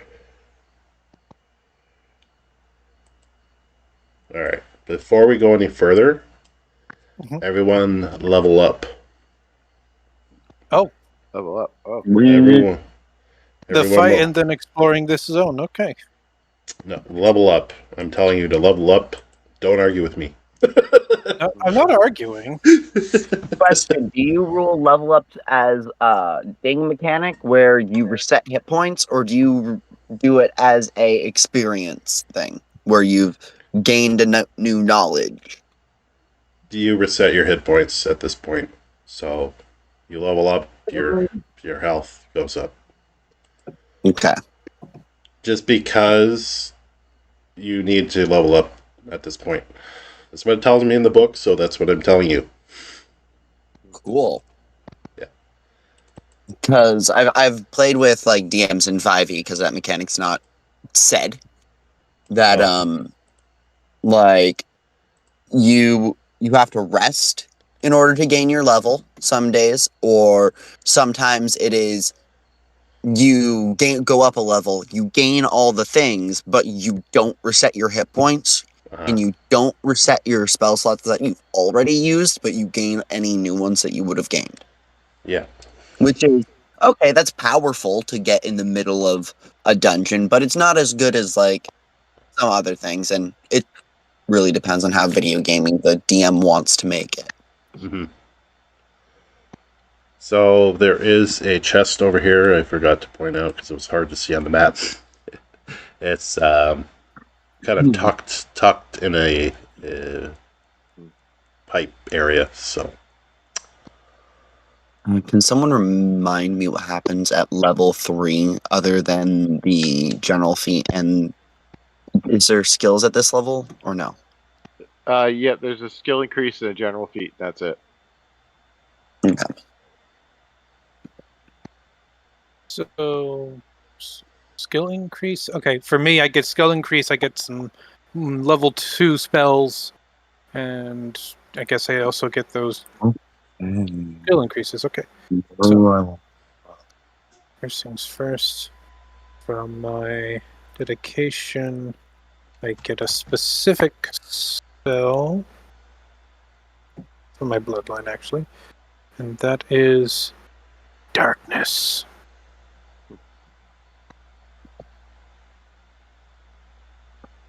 So it's the most complicated thing. I will get that out of the way first.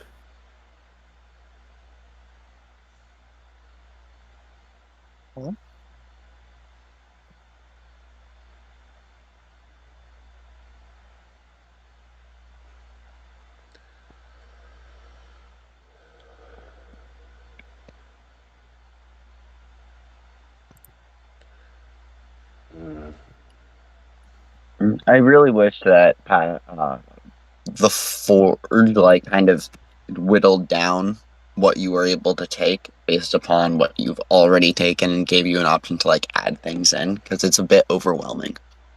You can use the Path Builder does that, and it's caught up to the update. I understand if you can't do both. If I recall, your Mac is annoyed at a lot of things.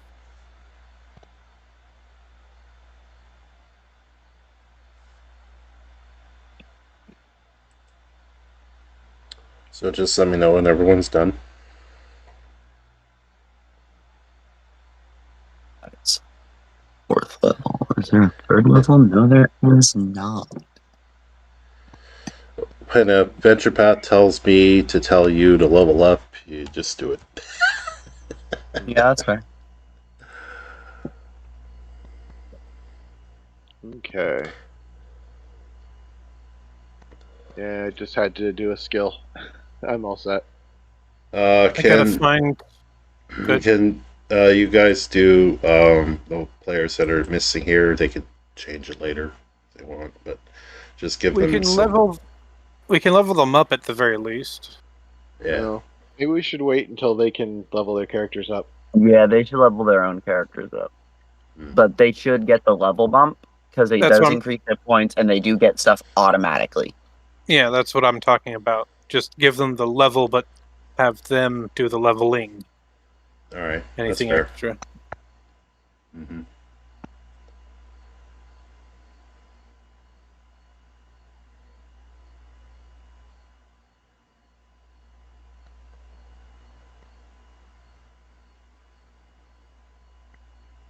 I'll at least get their hit points up.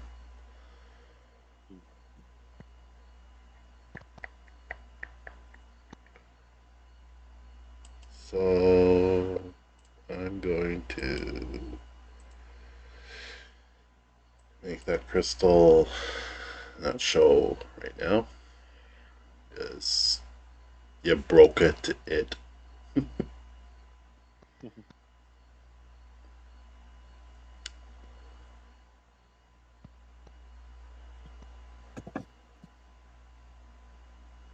Luton's got some decent stats already. Oh, so this spell does still exist, but it's changed. Unfortunately, with my changing, I don't get any magical sources of light naturally, so it's pointless. No, I still like the idea. Figure out something.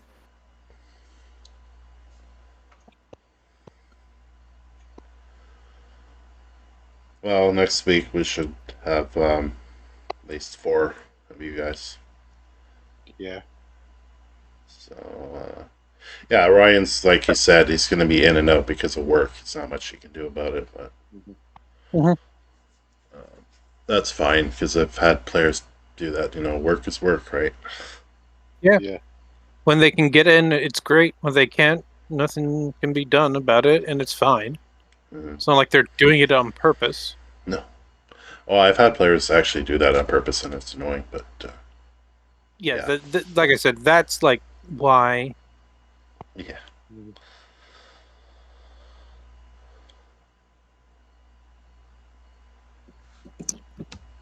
But I can make 2-3 players work in a session there if they're willing to just like play with some of the other players there, because I don't like skipping games,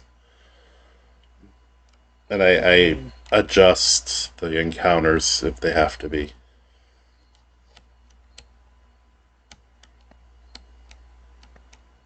Dude, I get nasty at this level. I naturally gain something called Extract Element.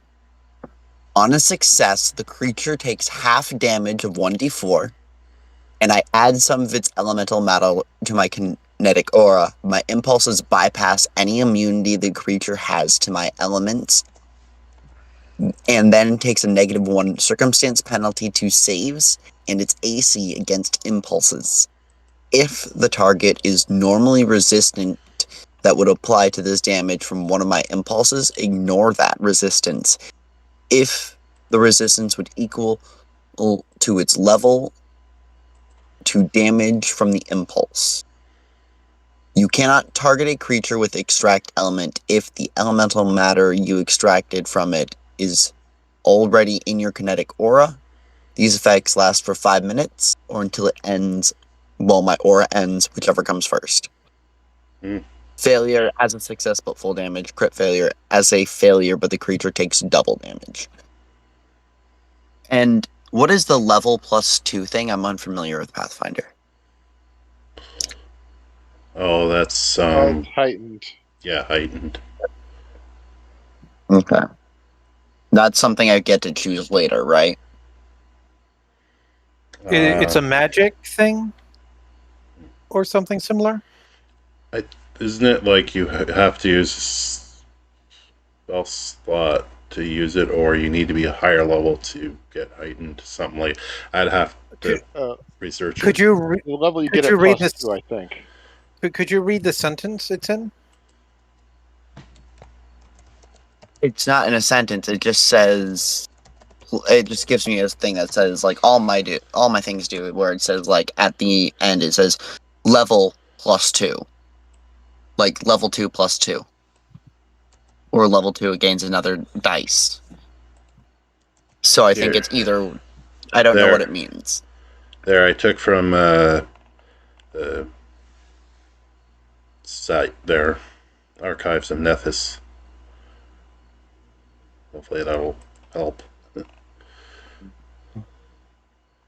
That's heightened spells. It says. Well, if all your things are cantrips, like you mentioned before, yeah, as you level up, they get stronger. Mm-hmm. Yeah, you shouldn't need to worry about it with boundary because it'll automatically recalculate the height and damage. Yeah.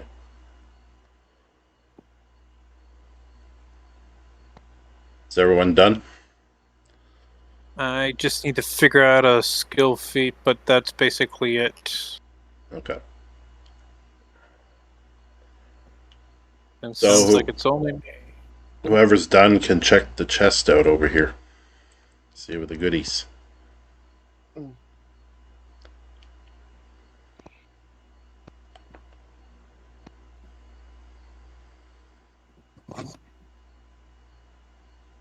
Another light hammer, cold or the cold iron,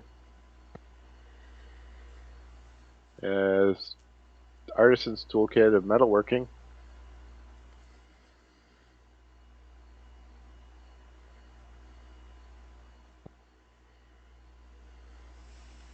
How the hell does that work when I'm a kineticist? Because I don't have spell slot. You read the cantrip section, not the spells. I love learning new rules. Yeah. I mean, I can tell you my basic understanding of how cantrip heighten works, if you prefer. Should I just put all this stuff in the stash because there's nothing here? For us to use. Yeah, just throw it all in there for now, and then you can sort it next week. Sounds good. Save time. I finished. Because you guys, depending on what you do, may finish this floor tonight, which I want to get done going in the next session, but there's still areas to explore. I'll say that. Okay? Okay. Can someone explain to me how heightened cantrips work? Because I searched it in archives and nothing came up. Okay. Heightened cantrips, essentially, if you're the heightened level, it has that effect. So heightened +2, I think every 2 levels the effect goes up. So if you have- so level 1, you need 2 levels before you can have high cantrips. So level 3, you get those, and then 2 levels later, level 5, it gets heightened again. Yep. That's what makes. Does that So, make? from my understanding, I think all my all my aerial boomerang just went up by a holy shit! All my stuff just went up by a D4. That's so awesome. Mm-hmm. Yeah, and that's just how it works. There's no 2d8 fire damage and 3d4 slashing. That sounds dang nice. Yeah. Wait, did these go up as well? No, those go up. Oh, those get up at level 5. Okay. Ooh, that's cool though. Alright. So, you going through the door? Luton, I'll move out of the way. Paul, go ahead and Luton, I put up to level 3. They'll have to figure their stuff out when they come back. Okay. Gotcha. All right. I'll go and I'll open the door.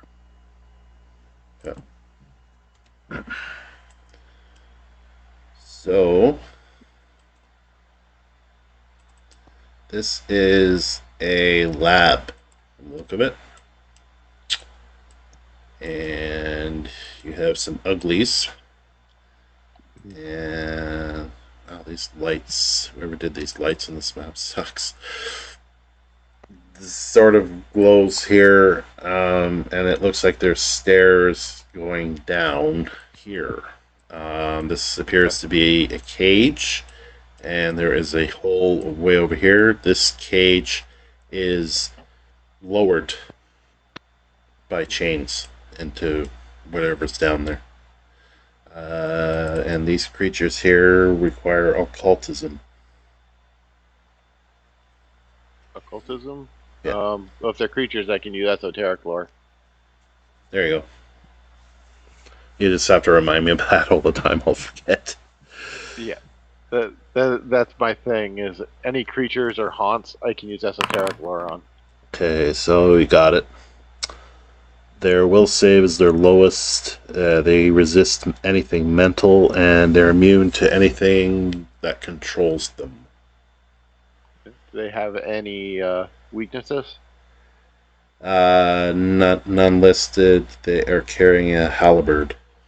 They have not spotted you opening the door, that is. Because you didn't just walk in, so. I have a question, DM. Are there any light sources in that room? Very minimal. Very minimal? Yeah, Like, are there multiple or just one? So here and here are like green. Okay, never mind. I can't do 3 at once. Yeah. Just gonna do that. Wow, they give you a lot of chests in this adventure. Okay. So, that's what you see. Like you said before, you had one of the earlier times. This is supposed to be a constant dungeon run, so they give you enough supplies apparently to keep a constant dungeon run. Strahd does as well. Like you find shit constantly, whether it's like helpful items or just like weird cursed magical items that can technically help you but hurt you in the end. So, Al, you're gonna do anything, or? I was trying to decide. Check something.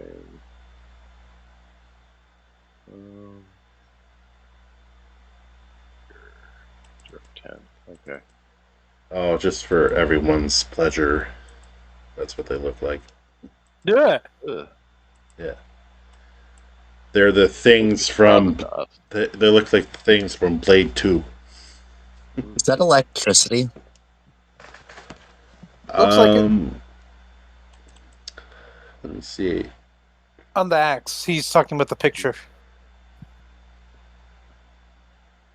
Oh, you mean the creatures? Yeah. Yeah. Let me see. No. Yes, it's entrails.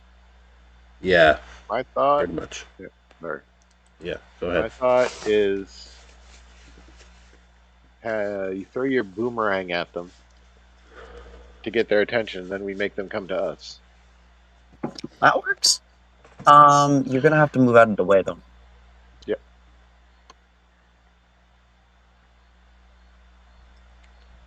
Oh, I have to close the picture because it's over my character. Makes you weirded out a little bit.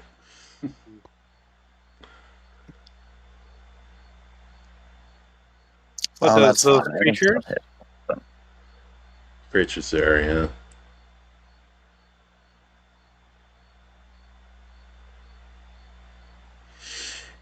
Wait. I need to move that again. I will say, as soon as anyone enters the room, they will be aware. So you'll get whoever moves in the room gets an action, and then they'll be aware of you. All right. Well, then I should do. Can we start the encounter, and should we all roll stealth for initiative then? Sure, if you want. That's fine. Yeah, that sounds good. All right. So, how do I do that? So where it says your initiative, there should be a drop-down menu, and then it'll have your abilities, and then you roll that way. Okay. Stealth for Zula. Stealth for Pogo. Stealth for Luton is already set up. And the other two are controlled by my compatriots. Still rolling pretty high. Alright, so Pogo will be first, but we're going to let Defira, you want to do anything before we officially begin? Well, we could just say since I rolled, since I'm at the bottom of initiative, that we start with the bottom of initiative that round, and then it goes to the top. Because that just makes sense. Okay, hang on. Yeah, because he'll just we'll just wait, and they won't Okay. react because we're not in the room. There we go. Well, I have to move, but it's within my air gate's ability. Actually, no, I'm more beneficial to do that here. Actually, I could.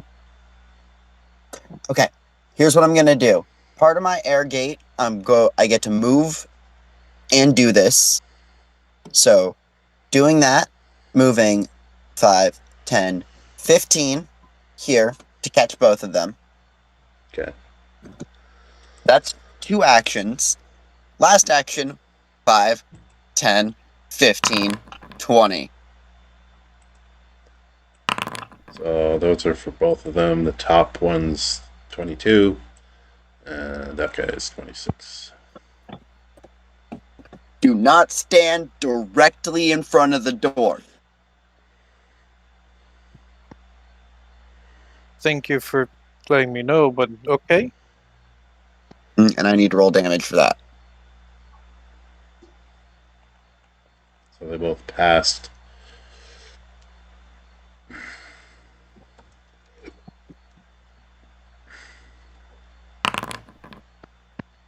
So it's half, 8 right? points of damage, and it stops in this guy's square.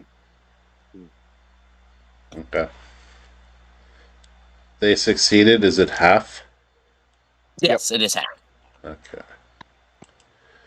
So he is that and that. Okay. And that's everything, right? So it Yes, will that is the be end of my turn. right. Pogo's turn. Pogo ready to attack whoever steps through the door, I would imagine. Okay. So we'll hold you, Zolak. Considering what he said, and I'm also a ranged person, I will ready a phase bolt to attack somebody after I use shield on myself. Yeah. You can only ready a single action, though. I can put shield on myself one action, and the prepare spell requires 3 actions. That's right. Thank you for that reminder. Never mind. So prepared phase bolt for any enemy that gets within my view and range because it's 30 feet. All right, Luton. Luton's turn. Doesn't Luton have range? No, Oh. Luton can hide and wait until someone steps into the room and attack them. Okay. So these guys. Okay.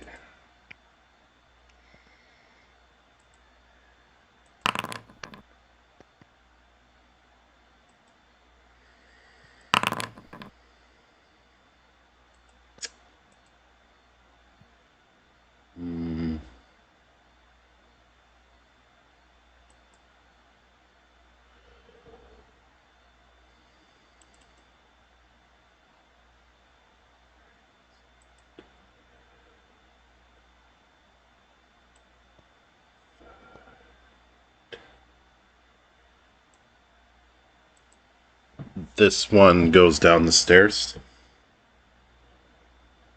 Fuck. And this one goes down the stairs. Oh, fuck. That was unexpected. They were lookouts. Ugh. Good thing All right. everyone has plus 10 speed. Everyone. Okay, so just to finish up the still- session, there's a chest there and a chest by the stairs. If you guys want to just pick through there to end the session. Sounds good. All right. It's a good time. I had to actually roll for them to see if they would go down the stairs. Oh. There's a chest over here. Yeah, Yes, I think one here. Zolak is probably going to like the chest better than anybody else. I have yet to look. They're full of scrolls and wands.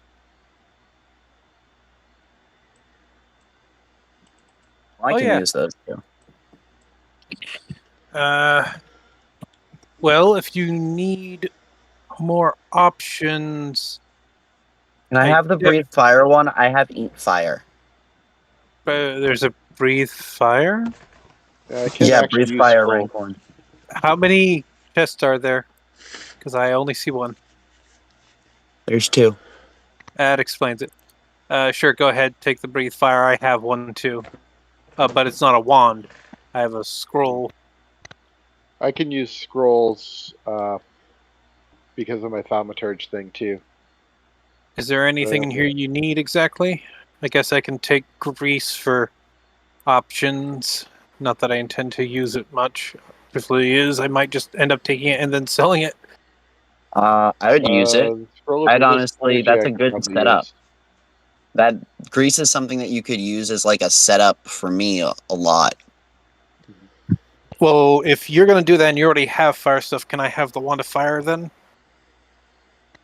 No, I mean, like, I wouldn't be able to do the wand and then light up the grease in one turn.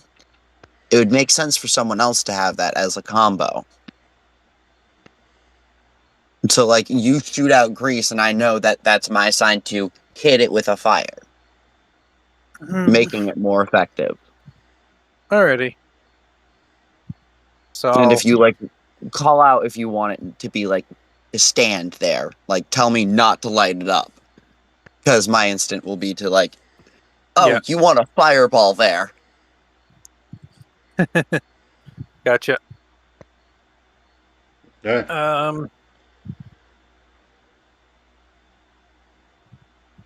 Al, would you like the spell, the dispel magic?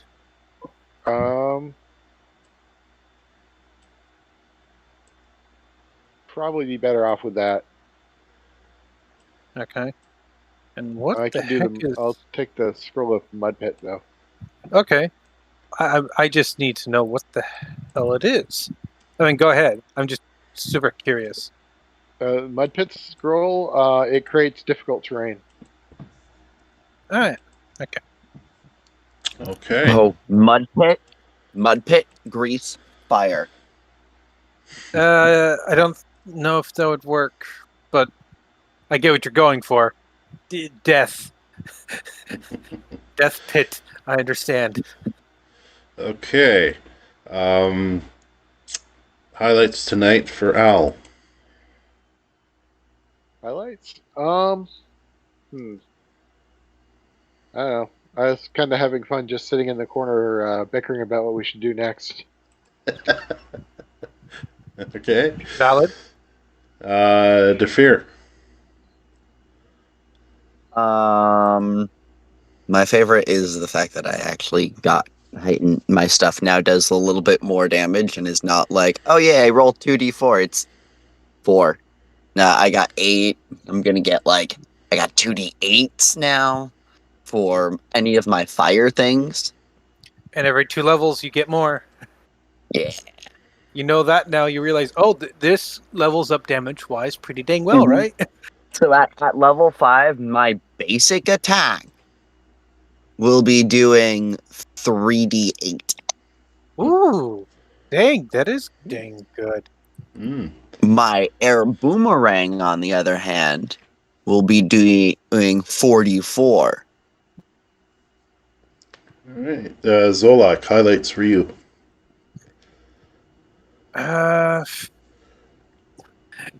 The 2 times we got perfect health kills, just that never happens. It just never happens. Highlights for me. How you handle the crystal. I mean, Lou took charge really there. GM took charge, but whatever. How you hid in the hallways, the cultists just walk right by you, not even looking if you're there or not. You just imagine a cultist turn his head and see, a trio of people down the hallway. That would be funny. Yes, it would. You can make a fanfic about it real quick. Yeah. And then the battle with the beefy, surprisingly rat things in the smelter room who almost took you down. The two of you were almost near and the highlight, the biggest highlight was like you had 1 hit point left. If he rolled even close, he would have been the down person. So you got lucky in there. Yeah. No, there was 2 of those. Yeah. Yeah. Like I totally forgot that I could negate fire damage as a reaction. And I have my bell that will interrupt attacks too. Ah, That I never used. Well, should be a full party next week then. So We look forward to it. Yeah. Well, you kind of set an alarm off near the end, but we won't tell anyone yet. I'll leave that. We did. I'll leave that for next week for a surprise for the players' return. If I ever play a thaumaturge, I'm definitely gonna take that bell thing and be like, "No, I'm a tiefling, and the bells are like silver and like gold, gaudy things like drilled into my horns that jangle whenever I move." Look at me taunting you by moving over into your space. Fuck you. Oh, Why does my blade hurt more? Yeah, fuck you. That's why. was there ever a 5e game or group that you just couldn't handle and left yourselves? There's a question for you. That I left myself.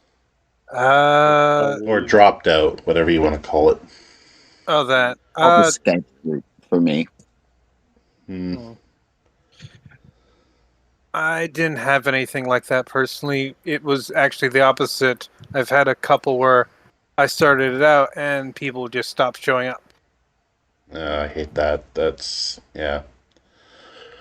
It wasn't like some long-time group. It was, we got together to give it a try, and then people just weren't interested, and so I was fine with it. I was ready to do it, but nobody else was there.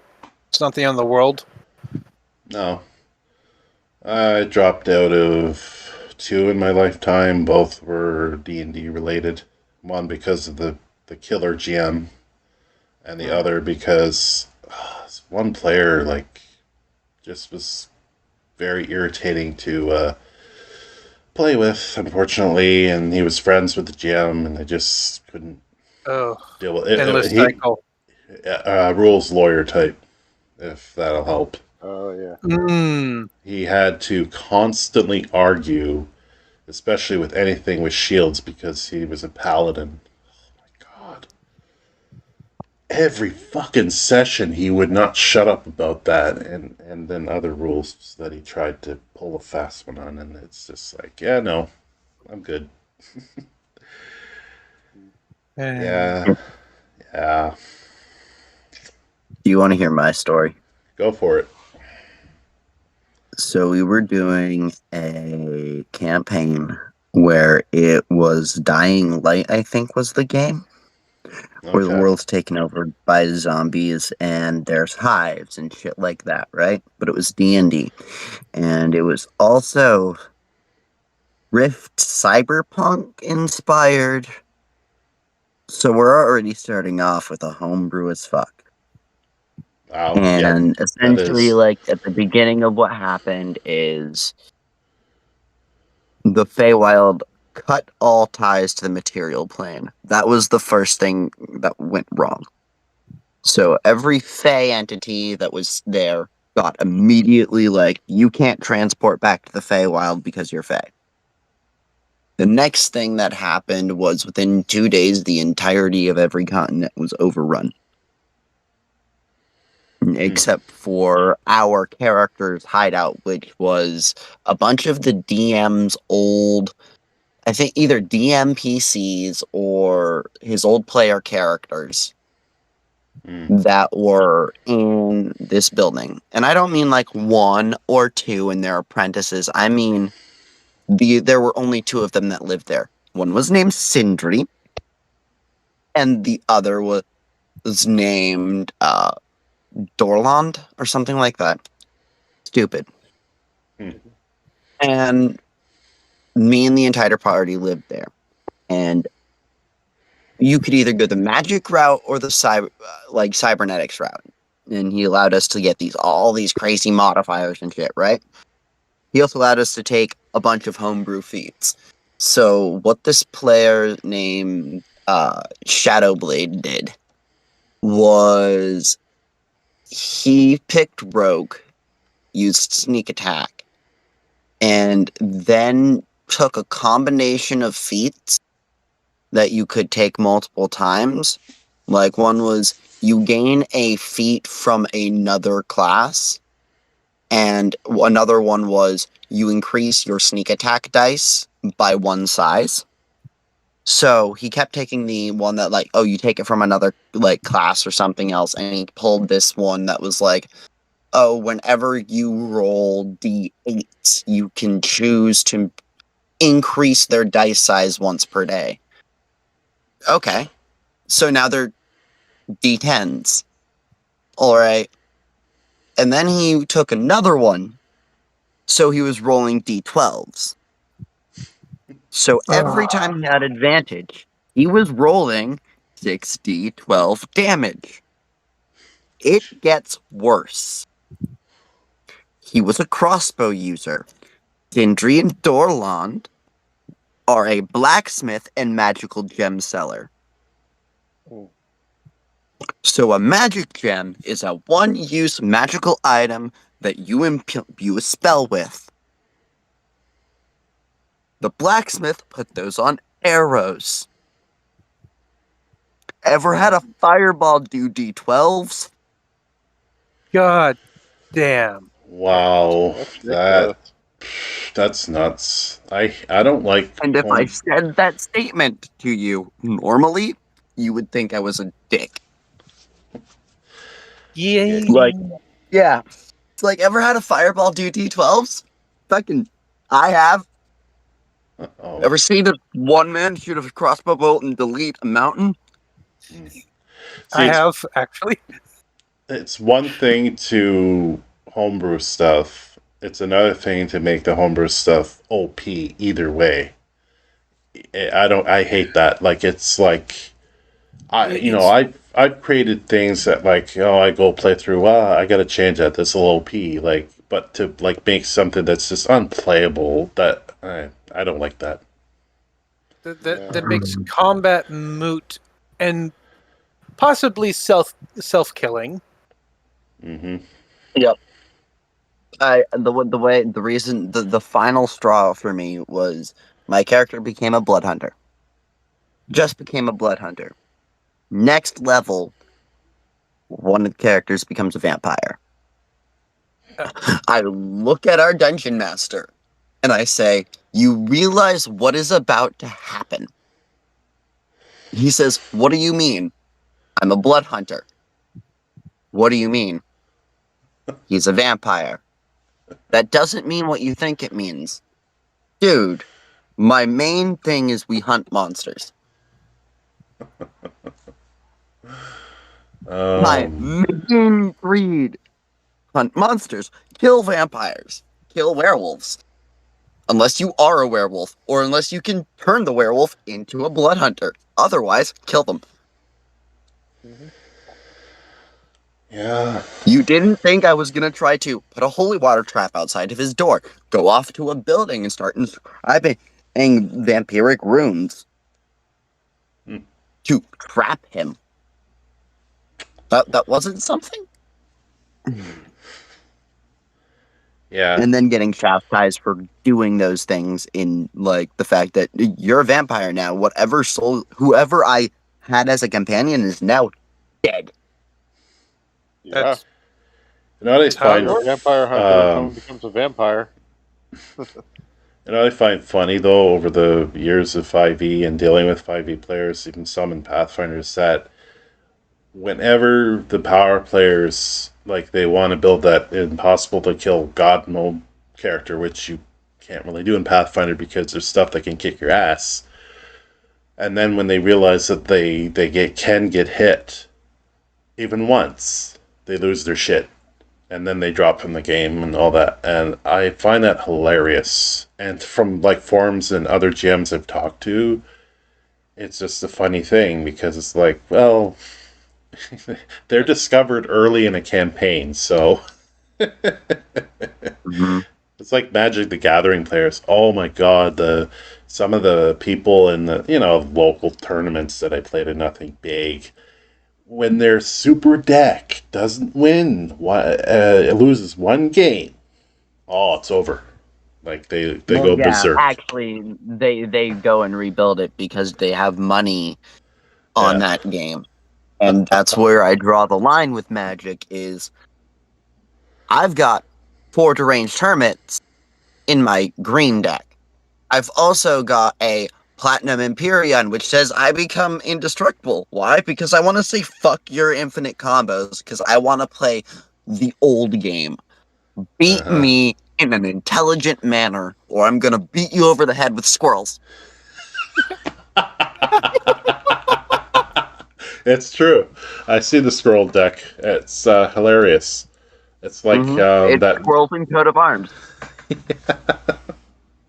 Because I always used, whenever any card game that I played, Warcraft or Magic, when I was into it, I always liked making fun, casual playing decks that we can play normally, but like when you're against a player that's too serious about it, like always love to just play those decks that fuck with them. Yeah, they're like straight up anti-meta decks, or like, no, this is a normal deck. It is to you. To them, it's like, what the fuck are you doing? I'll give you an example. So, in Warcraft, the card game, I don't know if any of you have played it ever. So, basically, you have a hero. That's your life. Think of it like Magic. So, your hero card, you drop down to 0, you lost. While there's a bit of Hearthstone in the original Warcraft, the card game, it's similar in a lot of ways, because that's where it originally came from. Yeah.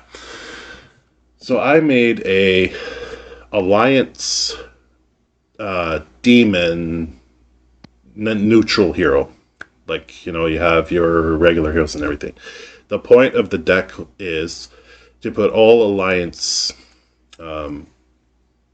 allies, or AK creatures, in play, and then you have all your allies are elusive, which means you can't attack them. There was your hero is untargetable and elusive. Like there would be a combination of these like allies to help my deck.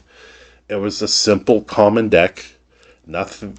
It costs maybe $12, or not even that, because they're all commons. And I won with that deck a lot because the hero, when he flips, because each hero has a flip power when you do pay for it or whatever. And in this case, the monster hero was all your allies have elusive. So you combine that with all your allies are untargetable, your hero's untargetable. It was so fun. I used to use that deck against those ass-kissing players. And it was so funny because they think, oh, this hero sucks. Like they kept saying, this hero sucks, it's not worth anything. Let me show you how it works. It was funny, man. My thing when I come across those decks, that's when I start becoming a mill exclusive. Top of your deck is graveyard now. Top of your deck is graveyard now. Good, your hit points? Yeah, no, protect your hit points. Those are your real hit points over there. Yeah, because once you run out in a real TCG game, nope, that's it. It's over. Yeah. Or There's like more than one way to win. Go ahead, Brant. No, that's it. There's more than one way to win. Yeah. I love those decks where you have multiple ways. I always like having one, 2 at least, if I can get away with 3 ways to win. My favorite meta break for Magic the Gathering is black, blue, white. The reason being is because I look at the top of your deck, I say absolutely not to whatever I want because I can put Counterspell and Orzhov's Denial, which says you can no longer cast spells on your turn after it's played. Yep. Oh, yeah. And Detention Sphere, which is blue, which puts creatures into detention, which is not the graveyard or exile. You have to destroy the thing that put them there. And then they stay there for a turn. Yeah. I think it's called jail or something like that. Prison. And you build isn't your it- deck in a way where it's like, okay, it doesn't matter what the opponent does. I'm going to pick you off with 1/1s or milling your deck. Because I don't want you to have that uncounterable creature because I'm countering your entire deck by playing one card a turn. Mm. Oh, one of my favorite decks. I always loved black as my favorite, and I used to play a lot. It was called Lightest Day. Just gave it a name. So you have an enchantment, one black. All creatures are black. Then you had a white enchantment where it was all black creatures can't attack. And then I would pestilence them to death. And then I would have creatures that had protection from black, so they don't die. And there was a card protection from black for me, so I don't die. You do. Dude, I'm so glad the person that played Underworld Dreams against me when I was like 5 didn't have those cards. I like Underworld Dreams. That's a cool card. Actually, It is a cool card. Now I can make that dock deck I always wanted in Magic Arena, because they finally have like shrines that do damage for doing actions, draw a card, whatever. And I'm like, I love those decks where I don't have to do much. I just protect myself. So, okay, here's a story from Blaze that not a lot of people get to hear. So, my stepdad and his friends played Magic the Gathering when Magic came out. When I mean Magic came out, I mean they picked it up in like alpha. Yeah. And they bought cards and they got the Underworld Underground Seas and the Badlands and the Scrublands and all those cards you hear about in Magic lore as they were coming out. Mm-hmm. So I've seen like 2 Underworld Dreams, and I've seen 1 Badlands, and a Volcanic Island, I think it's called, or Tropical Island in my life, and fucking dude, I have never seen more money on a table with those Underworld Dreams decks. See, God. I stopped playing Magic at Theros, and I dabbled in Magic Arena. It has its fun moments, but like I got a Magic a long time ago because it's really expensive, and I don't like the fact like the way it's going. But anyway, some of the old sets and old cards, some of the combos were so good. There was see, I always do, like I said, I always look for loopholes in cards. So there was a white enchantment that came into play with 10 counters on it.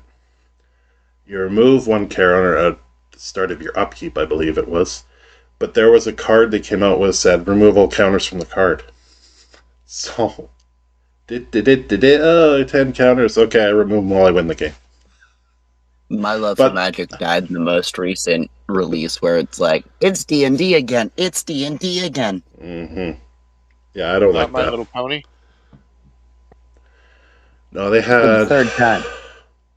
Yeah, that's why I stopped at Theros, because it's like after Theros, it just became like, it's the same fucking cards. You may have like 1 or 2 that are different, but it's really just the same printed ability or whatever, same printed thing, just with a different picture on it. They stopped being innovative, and I hated it after that, because it's like, it was cool.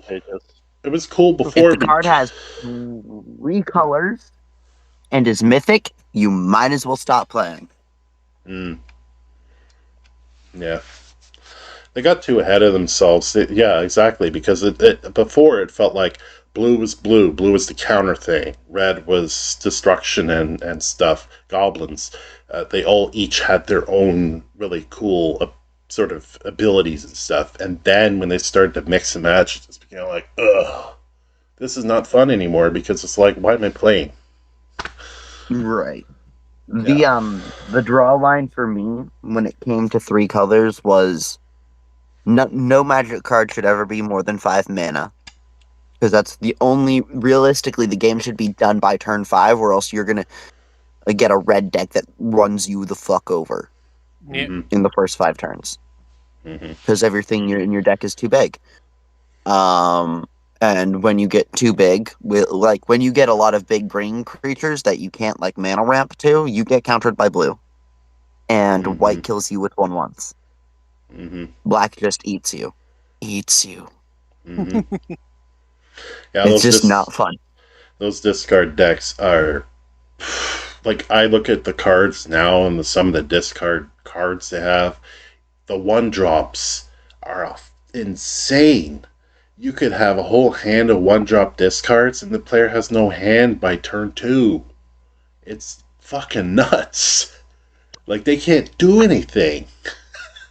I'm thinking about pulling out my old Fuck Your Land deck, which is red-white. It runs, I think it's called Desolate, Destroy All Lands. And then it's red, destroy target land. Destroy target land. Mm. Just so, for the first 3 turns, you can't play your hand. Why? Because I've eaten your land. I don't want to play you. I want to kill you. I honestly have to say that World of Warcraft, the card game, I loved that up until Upper Deck switched over to another company at the time. And it became the same fucking thing where it's like no innovation, just money. But before that, it was fun because it was more balanced. Each class felt like it had brought to the table its own thing, like Magic before. And I still have all my old Magic or Warcraft cards. And it was fun. They actually came out with boss decks that were automated. Originally, when they started the boss decks, like 1 player is the boss, and then 3 other players go against him. It was fucking fun because you could play against Onyxia, or if you know your Warcraft lore, or Illidan. Oh my god, that was my favorite one. The Black Temple. So in that one, you are Illidan, and you have the way it works with the swords and stuff is you actually equip it. Well, he comes out with both swords. And so that deck was nasty because you had to go through levels to get to Illidan himself. But you could choose different modes where you go through only 3, and then you go to Illidan, or you could do all of it in a gauntlet. I think there were 7 or something, and then you get to him. But it was cool. And then when they came out with the automated boss decks, they were even cooler because they would do things, they would come out with cards, they would affect players and stuff, and they had some very unique things to kind of all 3 players had to play together to tactically beat this thing. Magic tried that with the Hydra deck and the Orc deck, but it didn't really work. But one thing I do miss is Arch Enemy. Arch Enemy was fun. With the scheme cards, if you've ever played that, because you get schemes, which is this own deck, and you get 40 life, and you could use whatever deck you wanted. And at the start of your turn, you flip the scheme card, and it would do something. And yeah, that was fun. And 2-headed giant. Yeah, no, I never liked that version for one reason. I played with people who knew the game in such a way that they could build a deck that didn't allow you to play. Oh, I just mean casually. I don't mean fuck players over. I just mean to play for fun. That's always how I played card games. You know, you have your strong decks, but then you have your fun decks. The strong decks, that was how they had fun. Was more the thing. That's unfortunate. Well, I'm saying good night. Yeah, man. Yeah. You guys have fun. Yeah, we'll see you all next week. All right, have a good one. Yeah. Bye-bye. All right, that concludes the elongated session for tonight, and it's a good chat at the end there about some reminiscing about Magic and stuff. But good game. We'll see what happens in the next session, and we'll see you on the next video of Rusthenge.